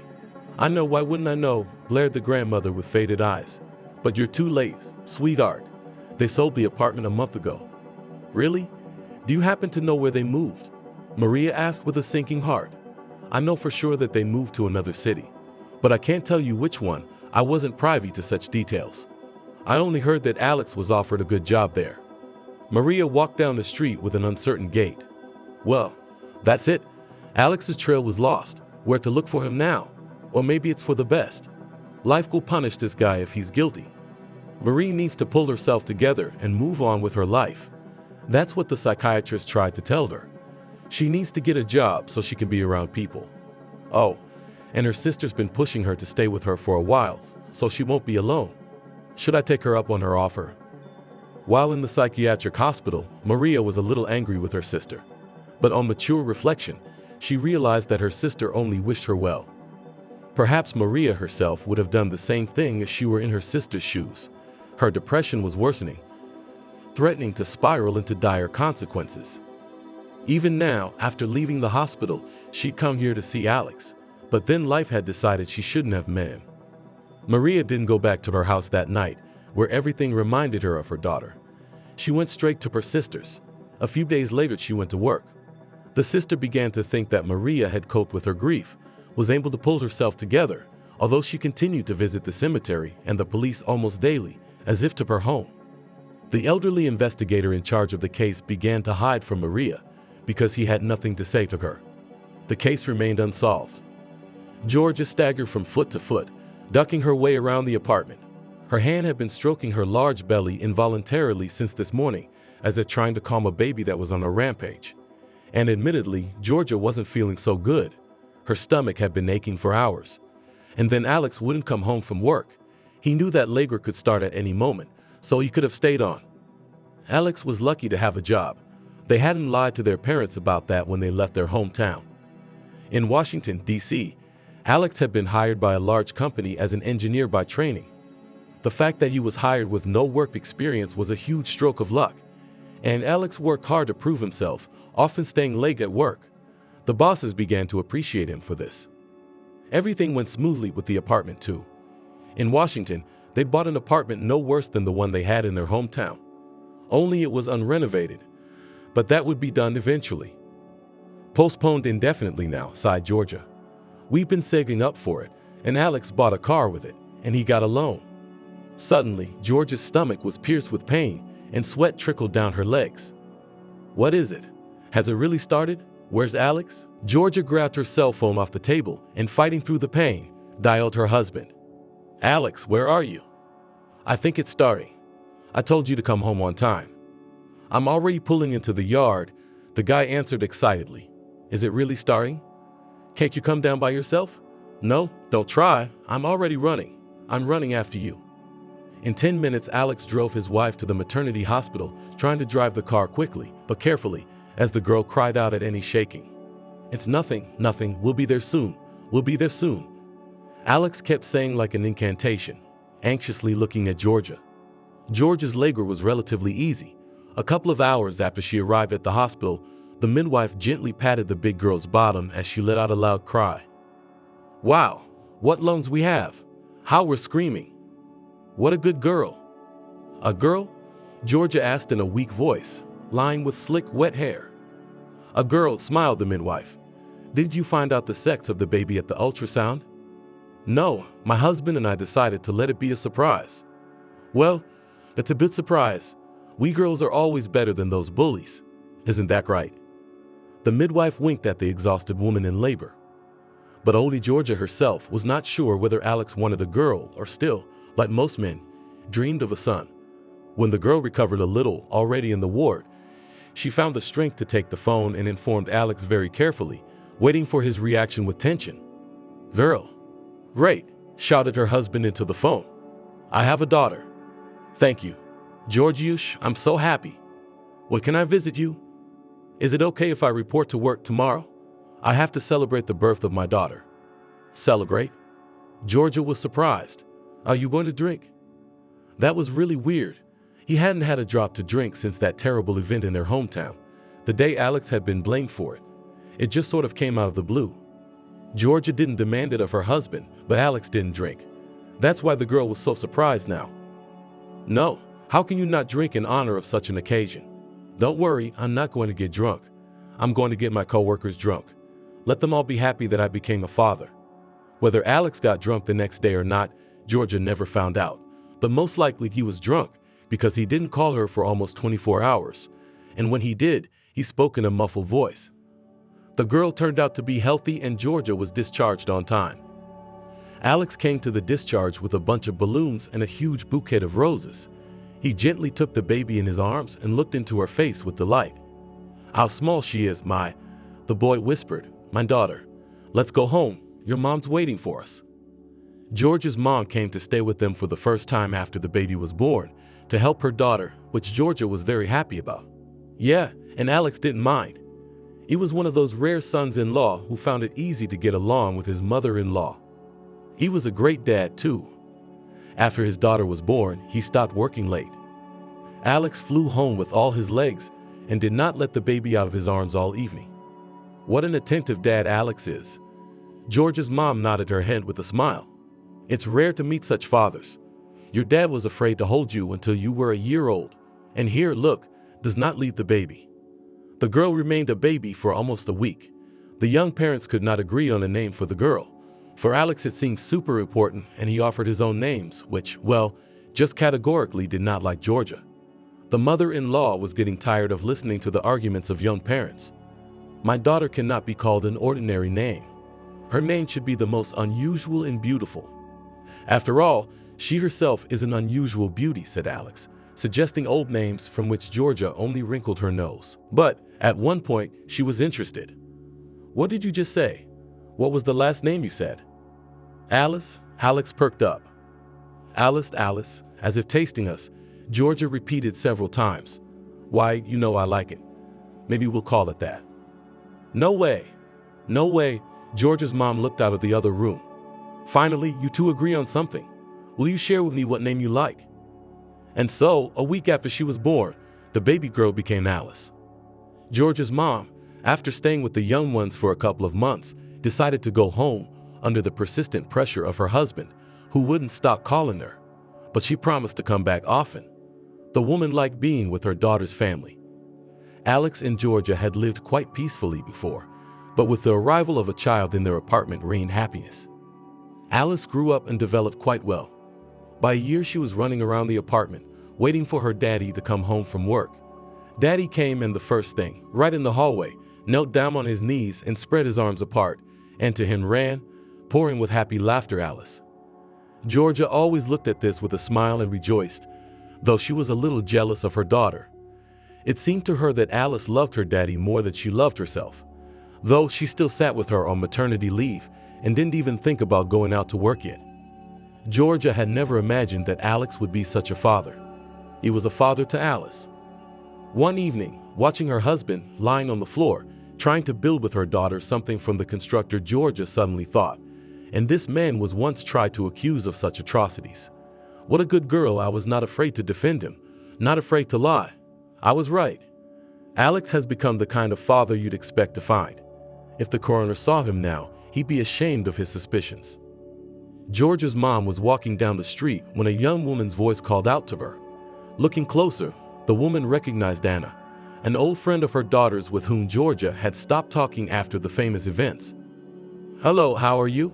"How is Georgia doing?" asked Anna politely. "Everything is fine, Anna," the woman smiled. "Georgia and Alex have a daughter growing up. Are you two still not in touch?"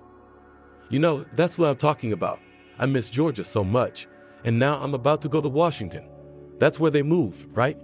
Well, I'd really like to see her. Could you give me Georgia's address?"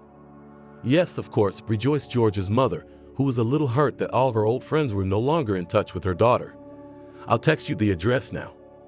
The woman pulled a notebook out of her bag, took out a piece of paper, and quickly scribbled down her daughter's address in Washington. Olia literally snatched it out of her hands and, muttering something, hurried away down the street, although Georgia's mother was determined to have a long conversation. The woman was so eager to share how happy her daughter was living. Only, this girl hadn't been interested in her former friend's life for a long time. With a quick step away from the woman, she went around the corner of the apartment building. There, shuffling from foot to foot with impatience, Maria was waiting for her. "How did it work out?" she asked hopefully as soon as Anna approached her. "It worked. Why not?" Anna replied. "Give me the money." Anna took the large bill from the stranger's hands and left, not the least bit interested in why the stranger needed Georgia's address. To be honest, Maria didn't fully understand it herself. What was it that kept her from living her life in peace? Why did she want to see Alex so badly? Years passed, and the woman did not calm down. Well, the saying time heals didn't work for her. It didn't work for her. Selena dreamed of her nights, screaming, calling for help. Maria stretched her arms out in longing for the cab to leave. And Alex, not without him. She dreamt about him almost every night, too, smirking, smug. Maria learned to live alone. She learned to go to work, to communicate with people, to behave as before, but her heart would not calm down. Soon the woman would have a vacation and she, not fully aware of her actions, made an attempt to find out Alex's address. The attempt was successful. The woman stared at the piece of paper with the address on it. This was where her daughter's killer lived. Should she go there? Maria didn't know the right answer to that question, but she knew she would go.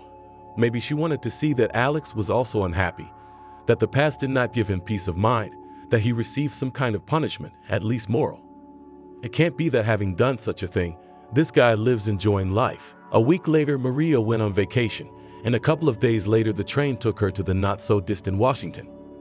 She arrived in the city early in the morning, and having left her things in the luggage room at the station, first of all went to the address written on a slightly wrinkled paper. Approaching the apartment building, the woman did not count on luck. Most likely, she would not see anyone on the first day. At this time, as a rule, all people go to work. However, Maria was wrong. She was just calculating the entrance she needed, and Alex himself came out of it. The woman shuddered, afraid that the guy would recognize her.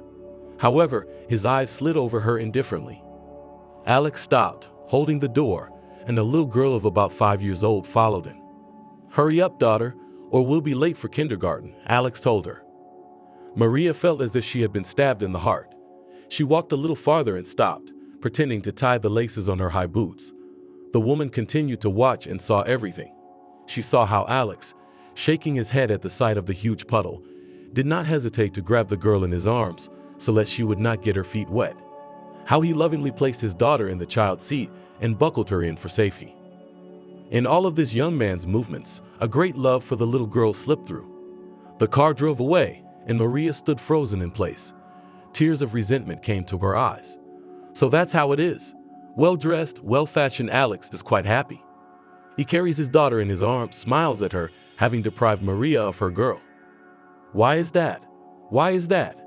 What kind of injustice is that? When Maria came here to this town, she hoped at least that Alex was unhappy too. But he's got a daughter growing up. A daughter, not a son. What kind of a mockery of fate is this? Marie had nowhere to go, so she went back to the train station. Sat there in the waiting room and sat for a long time staring at the electronic scoreboard and not seeing it. The woman's thoughts were far away. 7 years had passed since her daughter Selena was gone, and her soul had not calmed down. And now it would be worse. Maria knew that for sure. How could one live knowing that a murderer was here enjoying the happiness of family life and fatherhood? And who needs my lonely, useless life? Ripened the sudden decision in the woman's mind. I'll put it down to Alex getting as bad as me. Yes, he won't be the only one to suffer, but his wife as well. That girl, Georgia. But she deserves it too. God knows she does. I will avenge you, Selena. Your murderer will know what real pain is and remember you. Maria rose resolutely from her seat. Walking over to the ticket office, she took a ticket to her hometown. What she had in mind required serious preparation. Returning home, the woman first of all quit her job, and then began to think whether to sell her apartment or not. She needed money, a lot of money. Although Maria had money. An account was opened in the bank, still her parents'. The woman didn't touch a penny of it. She had once dreamed that Selena would use the money to get a higher education, and then she forgot about it. What did she need alone? But now it's going to come in handy. If not for Selena, then to avenge her. On the other hand, once she's done what she's done, she's not likely to come back here. So why would she need this apartment? Maria opened a classifieds website and found a realtor. She called him and told him that the sale of the apartment is urgent. So what's next? Maria thought, thinking hard. They might be looking for her. We have to make sure they don't find her. Then the woman remembered the visit of her distant relative, which he paid her about 1.5 years ago, once again released from prison. The man was a regular at places not so remote, and when he was released he visited Marie. She took pity on him, fed him home-cooked food, and the last time, having eaten a hearty meal, the criminal opened up with a relative about his many acquaintances. And by the way, he left her his new phone number. Maria scrolled through the contacts. Right, there's Dustin. That's how she'd saved it. The woman called the number, really hoping that the relative had not managed to do anything and did not go back to prison. Maria was lucky. However, picking up the phone, the man could not understand who was calling him for a long time. And when he realized he was happy and began to talk about how he now lives, what kind of woman he found, Maria interrupted his revelations. Listen, Dustin, you know how you told me about your acquaintances in criminal circles? Yes, so what?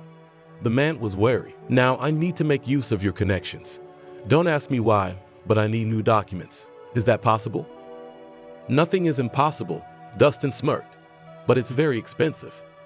Tell me how much I'm willing to pay. Alex was late for work and already standing at the door, looked at his wife pulling on Alice's brightly colored boots with some irritation. What a bunch of pussies you are, he grumbled. Can we get ready as quickly as possible? Let's go, Georgia replied, rising and taking her daughter's hand. But if you are absolutely late, go to work, I'll call a cab, and I'll take Alice to the kindergarten myself. Alex hesitated. He looked at his watch, then at his daughter. No, don't, the young man replied. My princess shouldn't have to take a cab when Daddy has his own car. Right, Alice? Yes, Daddy, smiled the girl. I'll be in a hurry now, really, you won't be late. The family went down the elevator, and as soon as they got out of it, Alex grabbed his daughter in his arms. Daddy, I'm already big. I can walk with my legs, Alice whimpered. It's okay, you'll run around in kindergarten, and now we are in a hurry. Getting into the car, Alex nervously looked around. He had a bad feeling lately. It seemed that a malevolent look was staring into his back. Oh, come on, that's ridiculous. The man dismissed his suspicions.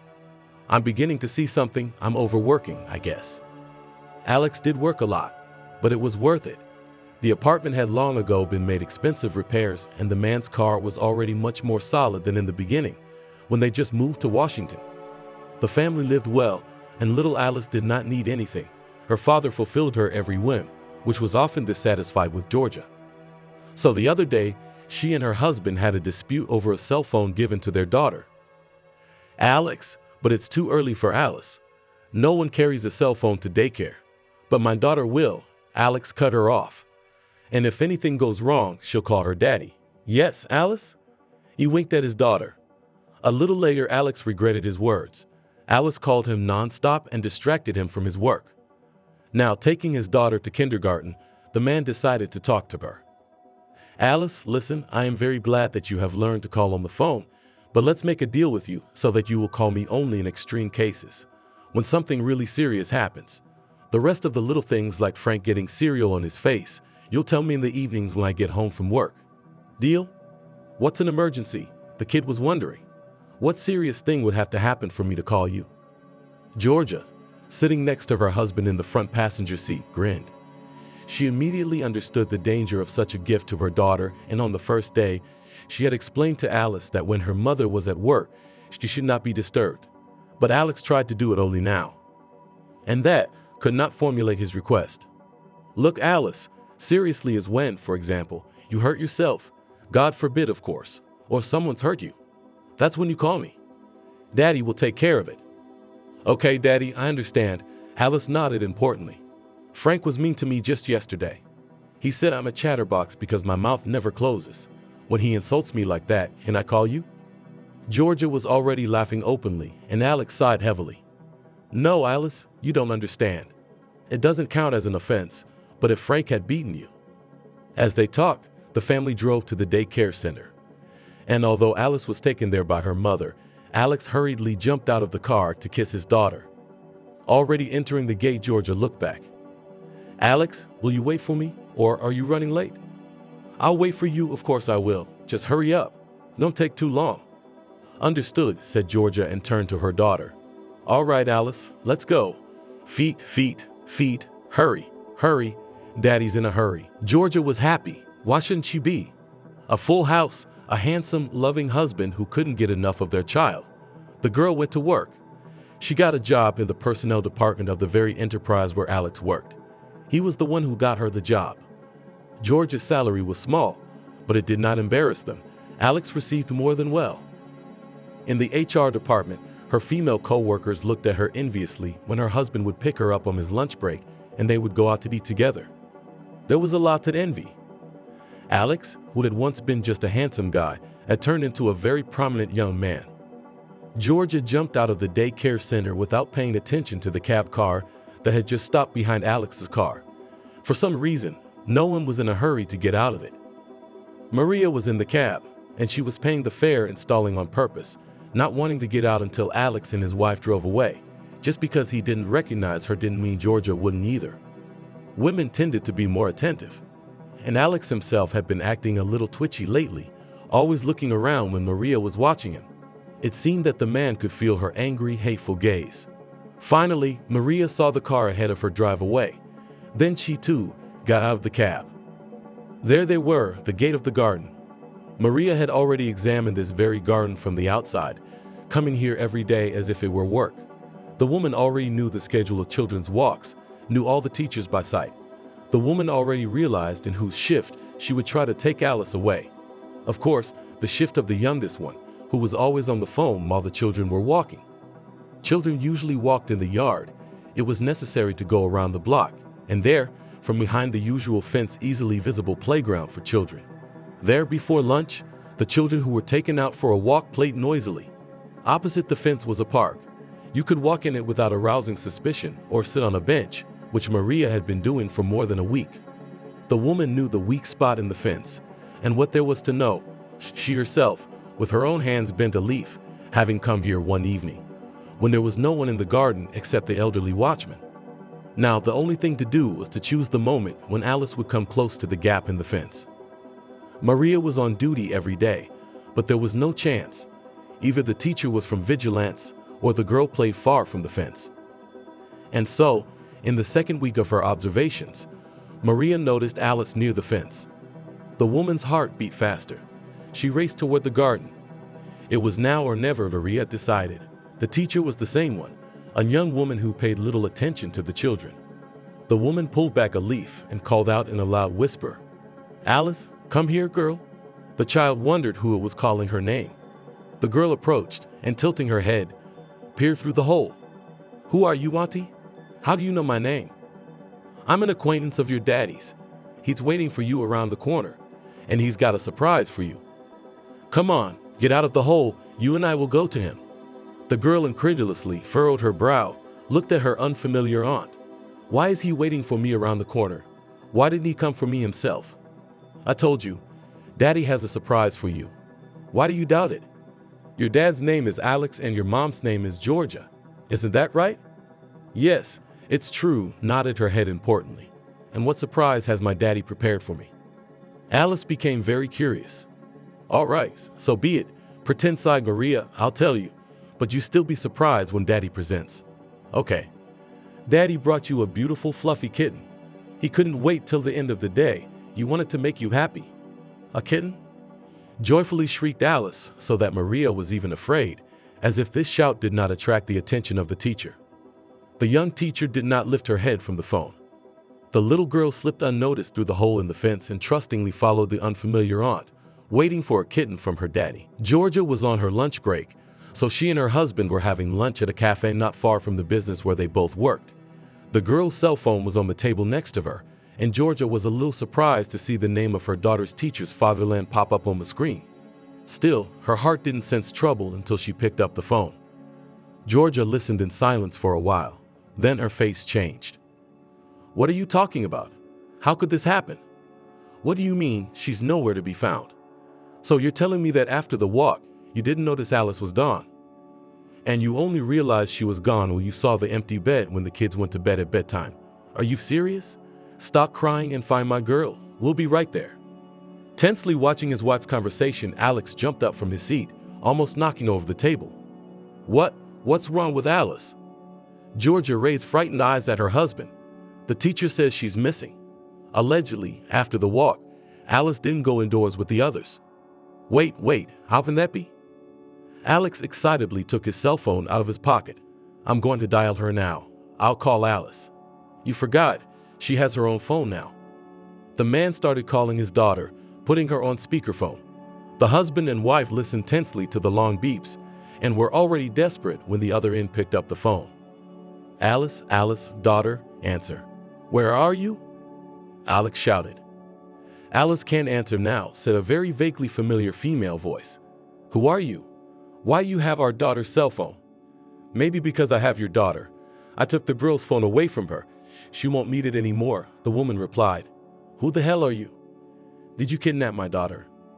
"Yes, you're right. I kidnapped Alice, except she's still alive, unlike my Selena. Remember what you did to my little girl?" Suddenly Alex understood. He realized what had made him so uncomfortable the last few days, when it felt like he was being watched, and something else. That face had flashed recently, flashed somewhere in the courtyard of their house or somewhere else. The man couldn't remember. He hadn't recognized Maria at that moment either, but now her face was clearly in front of his eyes. Alex's palm instantly sweated, and the phone began to slip out of it. Then Georgia grabbed the phone. "What do you want from us, what?" she shouted excitedly. "Money? You want money? We'll pay you whatever you want." "Hello, Georgia," Maria snorted. "Well, girl, you remember me? Remember how I cried and convinced you that you were living with a monster who took away the meaning of my life? I don't want that kind of life, but I won't give you any more. Can you seriously offer me money? Why? Is it to replace my daughter? You think money can replace your Alice? That's just it. What do you want from us then?" Alex shouted. "I want to deprive you of what you deprived me of," said the woman to the parents, who were freezing with horror. "But for now, I won't be in a hurry. Alice will live as long as you follow my instructions, and here's the first thing. You mustn't make a fuss about your daughter's disappearance. If you go to the police, you'll never see her again. I buried my daughter, and I'll let you bury Alice.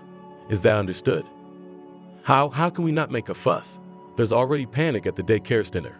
I wouldn't be surprised if the teachers call the police before we get there. That's your problem.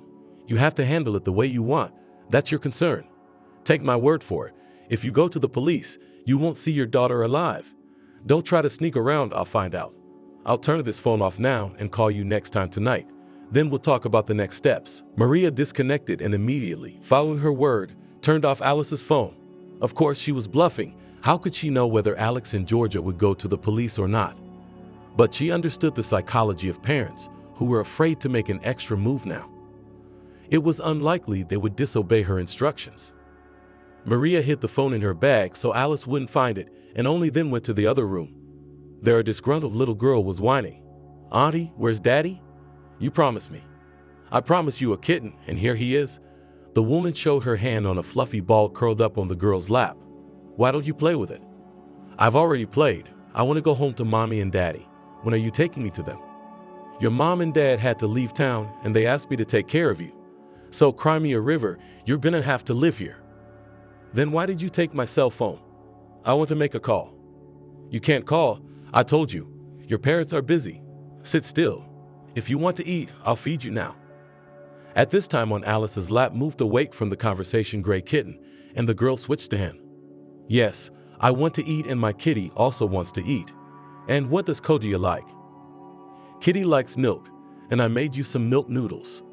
When the phone buzzed, Alex threw the phone furiously on the cafe table, as if it was his fault for the sad news. "What is it?" muttered the shocked Georgia. "That woman must be out of her mind." "Probably crazy," Alex answered. "Ah, you can expect anything from crazy people. Hurry up, let's go to the daycare center. We have to settle things there before they think of calling the police." "Are we going to follow her instructions?" Georgia said, more affirmatively than questioningly. "From now," Alex said. "It's scary to disobey, very scary. You heard everything yourself. What if that crazy woman is really—" Alex couldn't finish the sentence, but Georgia understood him. Sometime later, when they drove up to Alice's garden, Georgia wiped her tears in the car and carefully powdered her face so that her upset look would not be noticeable. Only then did the girl enter the building. Snorting contemptuously in the direction of the crying young teacher, Georgia went straight to the office of the headmistress. "Tell me, what's going on here?" Without saying hello, the girl began to indignate right from the threshold. "My husband today decided to pick up Alice early, came and approached the children when they were on a walk. Your teacher didn't even dare." "What are you trying to tell me now? That Alice was taken away by her father?" Jumped out of the table headmistress, who had previously sat with her hands clasped her head and imagined the terrible consequences of the missing child for the garden and for herself. "Of course the father, who else could it be?" "So, you didn't say anything? So you stole your own child from the daycare center?" "What do you mean, you stole?" Georgia raised her voice. "My husband went over to my daughter to tell the teacher he was picking her up, but she was so busy that she didn't even notice the man on the playground." "What do you call that? Why don't you watch the kids? We'll file a complaint." "Don't complain," the headmistress said in a conciliatory voice. "We will take action. The teacher will be severely punished." "I hope so. I think punished is not the right word. She should be fired. Such irresponsible people should not be working with children." With these words, Georgia turned around and left the office. The headmistress ran after the girl and, in an ingratiating voice, looking into the girl's face, asked, "And Alice will come to the kindergarten tomorrow?" "No," said Georgia. "Alice will not come to this kindergarten. Not yet, definitely not going. We'll think about moving her to another place." Georgia and Alex sat silently at the kitchen table. In front of them were 2 glasses of cool tea, and in the center of the table was a telephone. The couple had nothing more to say to each other. They waited, waiting for the call. This call, at this moment, was more important to them than anything else in the world. Maria had called late at night, on purpose to make Alex and Georgia more nervous. The woman seemed to revel in their suffering. "What, are you waiting?" she asked when Alex grabbed the phone. "Waiting," the man replied briefly. "As Alice, let us talk to her." "What do you think? You're the one who's going to dictate terms to me." "Alice is fine for now, but I'm not gonna let you talk to her. You'll have to settle for my voice." "Do you want your daughter to live?" "Of course I do." "What a question," Alex yelled. "But you didn't spare my Selena. I'll never hear her laugh again, never see her grow up. I dream about her at night, asking for help." And what happened to her before she died? I can't even think about it. It's been so many years and I can't rest. I don't want to live. Now I know what I'm gonna do. I'll lay my life on the altar of your suffering. You must answer for what you've done. What have I done? What? Alex screamed. How can't you realize it wasn't me?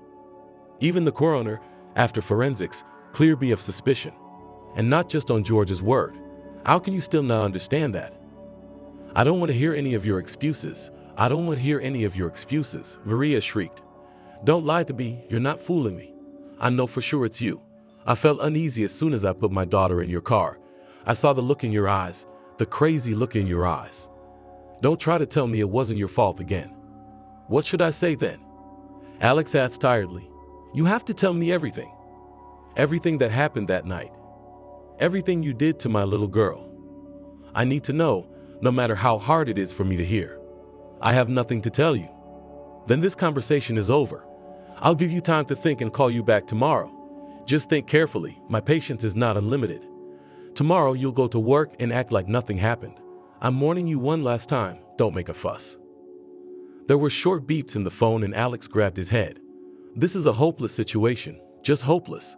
She's crazy. How are we going to get Alice back now?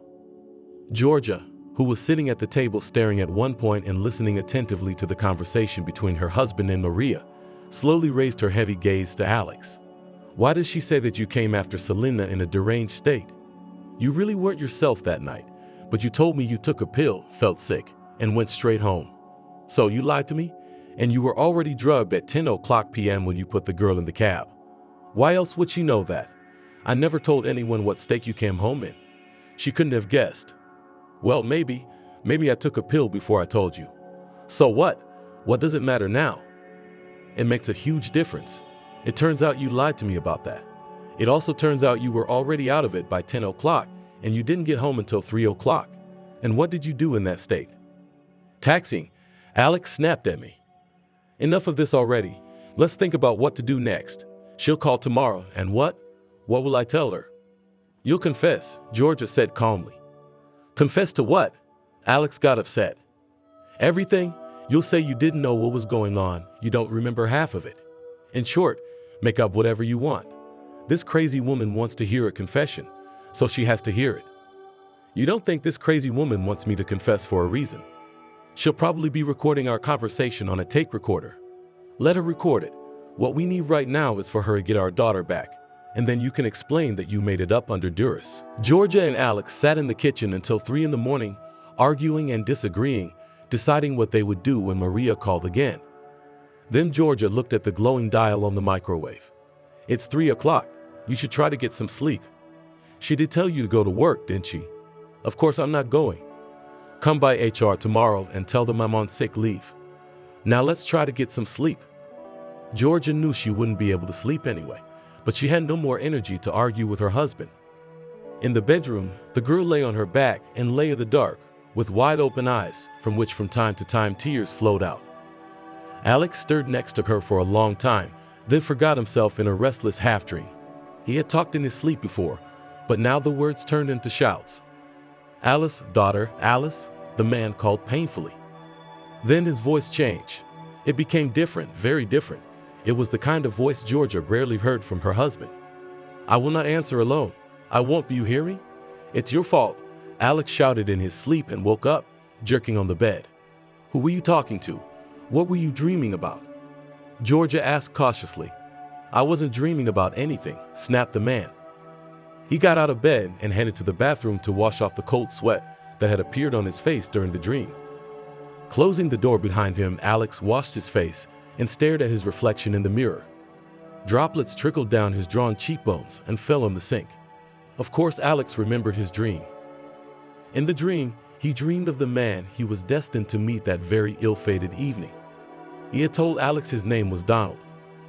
Donald was supposedly on a business trip in Alex's city and was having a good time. He was the one who offered the cabbie that pill, and more than one. Alex had taken at least 3 of them over the course of the evening. He liked this state, the feeling of omnipotence. And Donald was in no hurry to leave the cab. That's when the guy got a call to an address he already knew. Oh, there's a girl to pick up.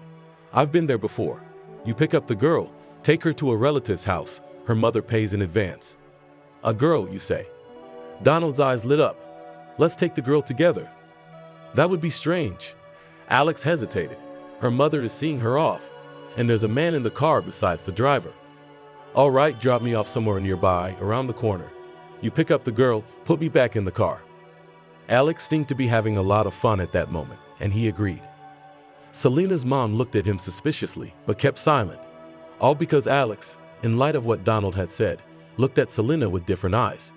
Now, standing in the bathroom, Alex could hardly take his eyes off his reflection, and grabbing a towel, furiously began to rub his wet face.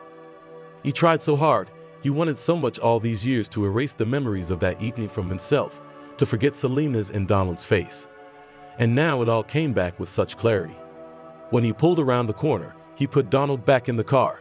He didn't get into the front seat, but climbed into the back, next to the confused girl. "Oh, what a pretty little girl we have here," the man sang, holding out his arms to Selena. And Alex laughed, laughing, watching in the rearview mirror at what was happening in the seat. How much fun he was having at that moment, how omnipotent he felt. Alex washed his face once more and left the bathroom, trying to be quiet so as not to wake up his wife, who was napping as he thought. However, as soon as he stepped into the hallway, he came across Georgia standing there in the darkness. "What are you doing?" the man asked in a whisper. "What are you standing here for? Tell me everything. Tell me what happened that night," Georgia said in a grave voice. "You know everything. What else do I have to tell you?" Alex was frightened. "No, as it turned out, I don't know anything. And the worst thing is that I don't know you at all. You talk in your sleep, Alex. And now you've confessed everything when you were asleep. I heard everything." Georgia lied a little. "What could I have been mumbling in my sleep?" the man asked with a nervous chuckle. "I don't know what I was dreaming about." "Stop lying," Georgia raised her voice. "Our daughter's life is at stake right now. The life of your beloved Alice. Now I can understand the pain of that poor woman who stole Alice. Maybe she's crazy, but who are you? How could you hurt a girl? It's a child, Alex. How could you look at her with lust?" Georgia purposely did not turn on the light in the hallway, so that her husband would not see with what horror and disgust she looked at him. She was rethinking a lot of things now, after her husband's Bormodorgia in the dream. But more than anything else, she wanted Alex to refute all of her horrible guesses. She wanted her to be wrong. And her husband suddenly shouted, "What are you talking about? How could I look at the child with lust? It wasn't me, it wasn't me. It was another man, my client, who did it by slipping me those damn pills. I wasn't thinking straight. I didn't fully understand what he was doing." "So it happened in your car?" Georgia asked, trying to keep her composure. "No, of course not. It started in my car, but when I realized what Donald was up to, I took him and the girl behind the abandoned stadium. By then it was getting dark outside. We got out of the car. It all happened there." "Were you there all the way?" "Georgia, listen to me. I'm telling you, I didn't know what I was doing." "Yes, I was there. Donald asked me to be a part of it, but I didn't. No, I swear. I was horrified myself when I realized what that business trip guy had done. But, you know, when he was done and he was getting in the car, the girl was still alive, and I was afraid she'd point the finger at me. Donald's not a local. He's not a local. He took the train and he was gone. Look for him later. I told Donald about it, and he suggested I finish the girl myself. But I couldn't. You hear me, Georgia? I couldn't. Donald had to do that too." "What? What did you say?" Georgia whispered. "You asked that man to kill the girl so she wouldn't recognize you, so she could stay alive. Georgia, you saw me that night. Did I look like myself? You think I didn't curse myself that night? You've lived with me for so many years. Am I such a bad person? Yeah, I was scared, so what? Anyone would be scared." "Anyone?" Georgia squealed. "Did you say anyone? Anybody couldn't have been in your place. Are you a bad person? As it turns out, you're not a human being at all. I don't know who you are. Why did you confess everything back at the police station?" "I would have gone to jail. I would have gone to jail as an accessory." "And you should be." I have to. The girl squealed, completely out of control. "And this other one, he's walking the earth, and who knows what he's done since then. And it will be your fault too, yours. You have to confess everything. Confess to that woman. Go to the police. Tell them to look for the killer. You describe what he looks like and they'll be able to track him down. Alex saw that his wife was becoming hysterical and stepped towards her and slapped Georgia. Calm down. I'm not going to confess anything. Think about it. I have a job, a good job. I'm respected by my coworkers. I have a great family. Yes, I've made mistakes. I've slipped up. But it wasn't me at the time. What am I supposed to do now? Sit down. And by the way, don't forget that you're going to be held accountable. You perjured yourself. You covered for me that night. How can you prove you didn't do it willfully without knowing what happened? Georgia squatted down in the dark hallway and clasped her face with her palms. Let it, she whispered through her fingers. It's my fault. I'll be responsible. This woman, Maria, she's not a murderer and she won't do anything to Alice. She's just an unhappy mother who wants justice, and she should get it. Why didn't I listen to her years ago? Then she kept telling me it was your fault. She's a mother, she felt. You're not a human being. You're a monster. Alex hovered over his wife, his hands involuntarily clenched into fists. For the first time in his life, a man wanted to hit Georgia. To hit her so that she would shut up. Shut up and not repeat those terrible words. He was already sorry he told her everything under her pressure. Somehow it seemed that having lived with him in peace and harmony for so many years, his wife would understand him, would accept the only mistake in his life. Shut up, the man yelled. I don't want to talk to you anymore. You should be on my side. But you're right about one thing. That crazy woman isn't the killer. She can't hurt Alice. And I'm a fool for going along with her. I'll go to the police in the morning. They'll find her quickly and give us our daughter back. You're going to the police? Georgia raised a tear-stained face. You'll report your daughter's kidnapping and you'll tell them about your guilt? Will you confess? That's it, Georgia. That's it. Calm down. The man leaned over and took his wife by the shoulders, trying to get her to her feet. Georgia recoiled from him. Don't touch me, she squealed again. Okay. Alex raised his palms in the air. I realize what you just found out may be a shock to you, but you need to think it through. Have I been a bad husband and a bad father to Alice? I've provided for you, taken care of you. I've given my life for my daughter. Then do it, Georgia hissed. Admit what you've done for your daughter and for the suffering soul of a poor woman. How have you lived with it all these years? How? Didn't Selena come to you in your dreams, in your nightmares? I crossed that moment out of my life, crossed it out and tried to forget it. It wasn't as hard as you think, because it wasn't me at that moment. You know, I stopped drinking after that night. It was scary to be even a little bit of what I was that night. Alex cautiously tried to approach his wife once more, but Georgia pulled her hand forward warningly. Stay back. More than anything, I want to jump out of this apartment and go somewhere far away, to forget everything I'd learned last night. Except, unlike you, I can't live with that. I can't. Georgia staggered backward and went into the bedroom, shutting the door tightly behind her. Her husband stood there, frowning his eyebrows and staring at that door. Georgia was out of her mind, suggesting he give in. He hadn't expected her to react that way. Though maybe if he went to the police now with a confession, Maria would immediately bring Alice back.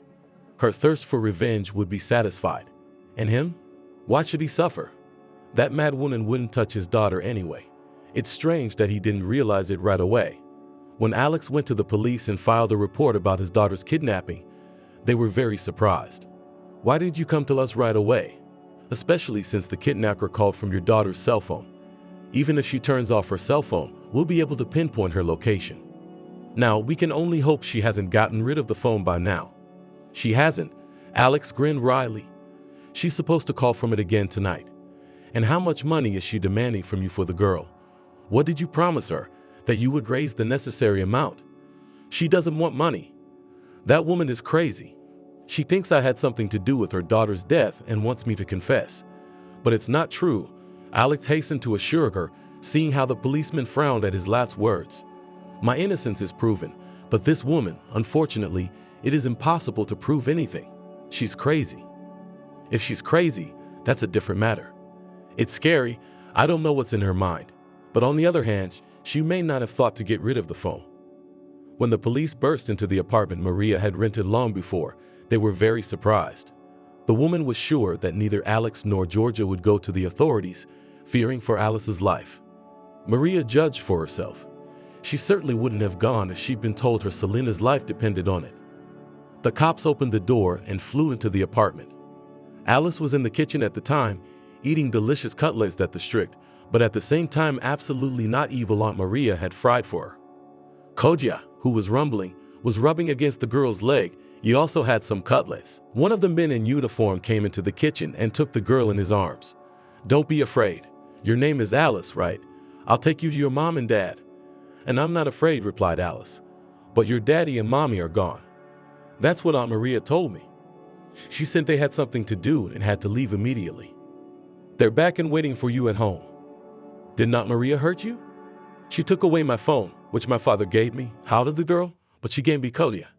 "Let me go. I want to ask Aunt Maria if she'll let me take Kodya with me." "I think she will," said the policeman, picking up the kitten from the floor.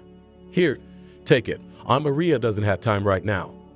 The policeman, taking the girl with the kitten out of the apartment, tried to make sure that the girl did not see how Maria was handcuffed in the other room. After that, a search of the apartment was started and forged documents were found there, and not only for Maria. They also found a fake birth certificate for a child, a girl of 5 years old. According to this certificate, she was Maria's daughter. So, the policeman held up the forged passport and birth certificate. "And you claimed to the parents that you would give them back their daughter. So it wasn't part of your plans and you lied to them." "No, I didn't lie," Maria calmly replied, resigned to the situation. "I would have returned Alice to Georgia if Alex had confessed to his crime. I would never hurt that girl. But if Alex put his own well-being above his daughter's life, I would leave with Alice. I'd go into hiding, and he'd never see his daughter again. He has to take some responsibility for what he's done. He must suffer. I'd punish him at least this way. I'd let him and his wife think their daughter was dead, too. They deserved it. I don't know what happened, but what you did is a very serious crime. Kidnapping a child. And I don't know what you wanted from the girl's father." "Okay, we'll figure it out." "You'll figure it out." "You will?" The woman laughed a sinister laugh. "My Selena died so brutally, and you've been dealing with this for years. I'm tired of knocking on every door and proving that Alex did it. No one believes me. My little girl's murder still goes unpunished. And now you're telling me you're gonna figure it out? What the hell do you have to figure out?" The policeman glanced warily at the woman who was laughing her creepy laugh. She had seemed quite normal to him before she laughed. She must be crazy, he thought. The girl's father isn't lying. That woman is insane with grief. He also said she was already in a mental institution. She'll probably go back there. Except this time she's not likely to come out quickly, if at all. The man who had taken Alice to her overjoyed parents noticed that the atmosphere in their apartment was tense. Yes, of course, both of them rushed to meet Alice, and both of them were overjoyed. Only here, between the couple themselves as if a cat ran, it was noticeable even from the outside. Alice alone did not notice anything. The girl was happy to be back home. "Daddy, when did you come back? And where did you go without me?"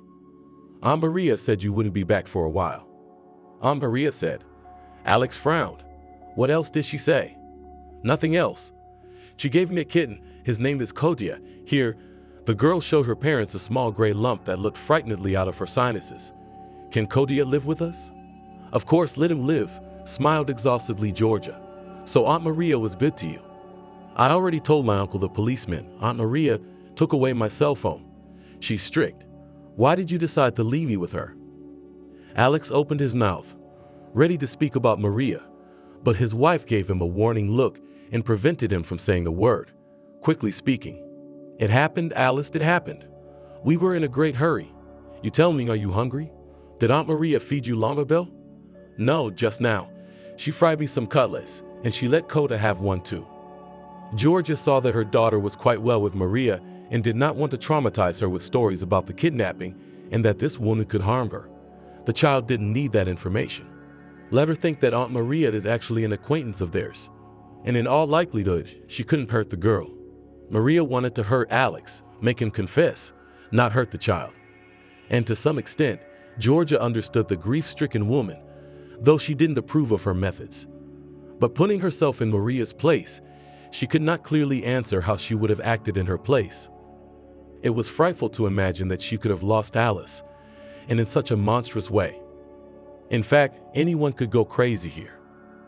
Alex could not look at his daughter back home, but his phone was ringing off the hook.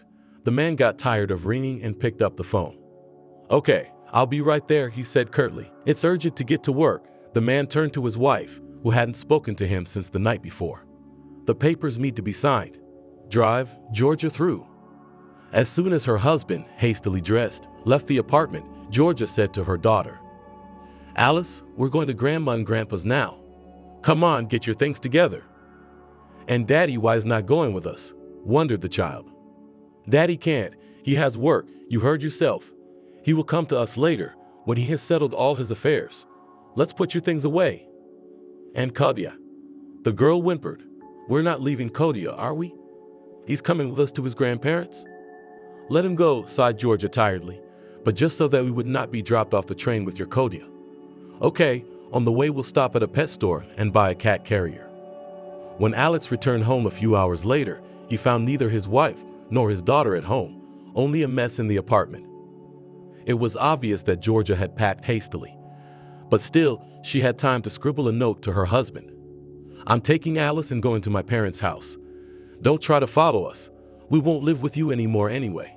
I do not know how to live on with such a burden. Go to the police and confess what you did."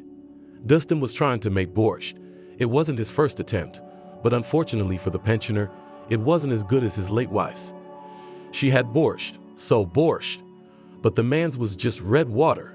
His wife died a long time ago before Dustin retired. So the man continued to work even at retirement age, because no one was waiting for him at home. But the last case knocked him out of his rut and forced the investigator to retire. It was the case of the murdered girl. The apartment doorbell rang. The man was glad someone remembered the old man and decided to visit him. Maybe one of his co-workers. Dustin opened the door and stared at the unfamiliar young woman. Why unfamiliar though? He'd seen her somewhere. I wish you could remember where. "You don't remember me," Georgia concluded. "Your case when the girl died. I was in your office writing a statement. I wrote that my boyfriend was home at 11 o'clock at night. My boyfriend's a cab driver." "Yeah, don't go on," I remember, Dustin said. "I apologize for coming to your house. I know you're retired, but you're the one I wanted to talk to. Come in now that you're here." The man stepped aside, letting the girl enter the apartment. Georgia talked impulsively, confusedly, poppily. It was evident that she had prepared for this speech in advance. She stopped talking abruptly. There was a tense silence in the apartment. Dustin sighed heavily and lifted his head to Georgia, who was blushing with excitement. "I suspected something like that at the time. No, I didn't think your Alex was guilty, or I wouldn't have let him go so easily. There was, some DNA mismatch, but I saw you lying. I saw it. So what now? I'm retired. Why did you come to me with your confession? Help me. Come with me to the police station and we'll tell the story together. You know how it's done, who to go to. I'll sign everything. I'll confess everything. Is it true you've lived with this man for so many years and didn't realize he might be involved? You're ready to confess, but do you realize you'll be tried too? The crime is heavy, and for giving false testimony in such a case, you could face a real term or correctional labor. I'm ready." Georgia bravely looked her former investigator in the eye. "I know, and I'm ready to answer for my guilt. Let Alex do the same. And most importantly, you must find the other one. My husband said his name was Donald. The new investigator, he'll be looking, won't he? This case, how you say, isn't it out of date? There's no statute of limitations on such cases," Dustin said sternly, rising from his seat. "Wait for me here. I'll change my clothes, and we'll go with you to the police." The next day, Alex was arrested. It was a complete surprise to the man. No matter how his wife behaved, he was sure that she would not go to the police. After all, then she would have to answer to the law too. Alex thought that Georgia would cool down a bit, rethink everything, and come back to him. He was a good husband. Alex was transferred to his hometown, and there, the new young investigator came in for his first interrogation, along with the one who had once handled the case. "Dustin, I think his name is," Alex remembered. "I know what you're trying to accuse me of, but it's no use," he grinned. "My wife and I had a fight, and she decided to ruin my life. She's lying."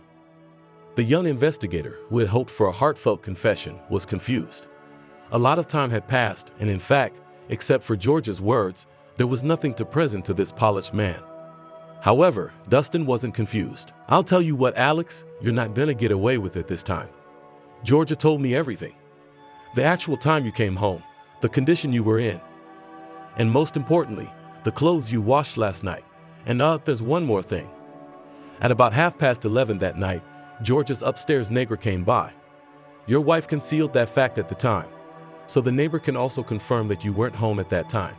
Anyway, you're going to jail. If you don't start telling the truth, they'll go to jail for everything. I'd already know there were two of you and you were a passive observer. But if you don't start testifying, you'll go down alone as the only guilty party. Dustin was bluffing a little.